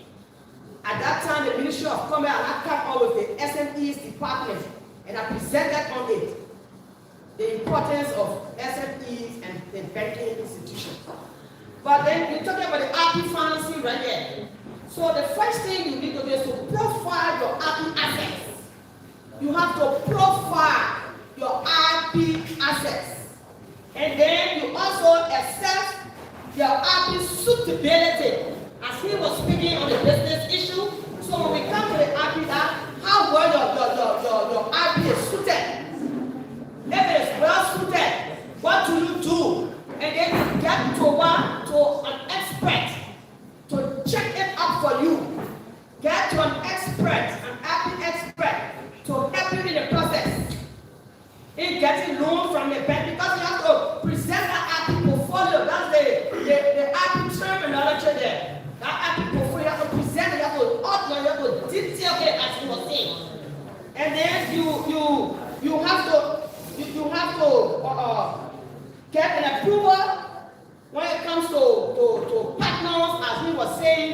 Get to your partners, and you have to design some agreement as to whether, if you don't pay the money, what will be the consequence, what will be, the punishment, or whether you will actually get a loan again. All of these things you have to design all of that. And then you have to get an approval of the IP finance. So when you talk about WIPO, because I'm reading your mind, I'm a lecturer, I'm reading your mind, you rather there's loan business, but I don't really think that you're actually talking about loan from the bank. I think you're actually trying to say, well, WIPO can get grant. I'm a lecturer, I'm just trying to read my mind. Right there it is all. You're trying to bring it up, whether WIPO will give grant through IP office to the legal office. And then she said, legal office is not there to give grants. Legal office is there to protect your work. So you have to outline everything. And then you have to, defend it in order to get loan to help you with your SMEs. You understand that? So I don't want to go too long because all of the speakers said everything. Yeah, I have a concern. Yes. So my concern came about regarding the question that was asked when it comes to registration of institutions to legal. So this is it. Many institutions normally go to the Liberia Business Register to do their registration. Yeah. So there's a conflict in the issue. Let's assume that Party A was the first person that went to the Liberia Business Register and registered his core business, and it was notified. Then at the Liberia Business Registry, when you go there, definitely you present the logo and every other thing. Then party B2 went to the same Liberia business registry and then register his whole institution, right? Maybe they went at the same time. They did the registration. But then, in terms of the logo aspect and other things, right? Because that actually party A was the first that went to Lipo and then said, oh, I have registered my institution, I have done this, I have done that, and other things. So this is a sample of my logo, or this is it. Where in party B, that's why they went there on the same day, but party B was like maybe when they by 10 o'clock, when party B went there at 9 o'clock, right? So, at the business registry, right? So what comes about in that case, by coincidence, maybe two of them notified that yesterday they have the same material they are using and other things. Then party A decides to carry party B to court, where in party B was the first person that went in the morning by 10, and then party A was the second person that went maybe by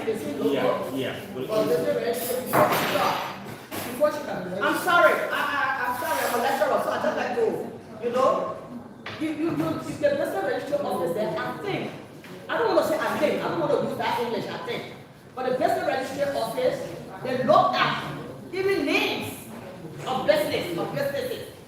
Because if you come JJ Enterprise, and another person come JJ Enterprise, the business registration there or business registration office there will question the second person who comes in to say JJ Enterprise. Because they will tell you that we can register this business name because this business name is somewhere located somewhere on the old road. And now you come in with the same JJ Enterprise. Business registration because they did that to me before. You understand that? So the issue about the local, that is different. Because when we talk about local, definitely we are talking about IP. The business registry there is what you go and make your business, your sales. You're selling. You let 2 cents, 3 cents, 10 cents, 5 cents, you get it. So you have to register that to the government of Liberia. IP is also the government of Liberia. But they are there for intellectual property. So she will speak on it. So I believe that the two institutions should collaborate and coordinate in terms of registration of business names or local. The two institutions should cooperate and coordinate. Then at least it will ease the tension now. But I think that office, they can ask questions because they did it to me before when I went to register my business. And then they came and said, for this business name is somewhere. I had to come as a branch. And I have to say it's a branch. Because I know it is my business, but it's a branch. So I have to do another something like group. I think one of the SFP has a group of companies. So if you have a group of companies, you have so many companies or so many businesses, but because you have a form that you can fill in. But when it comes to local, that's IP. That's your intellect that you are protecting. That's your intellect that you are protecting.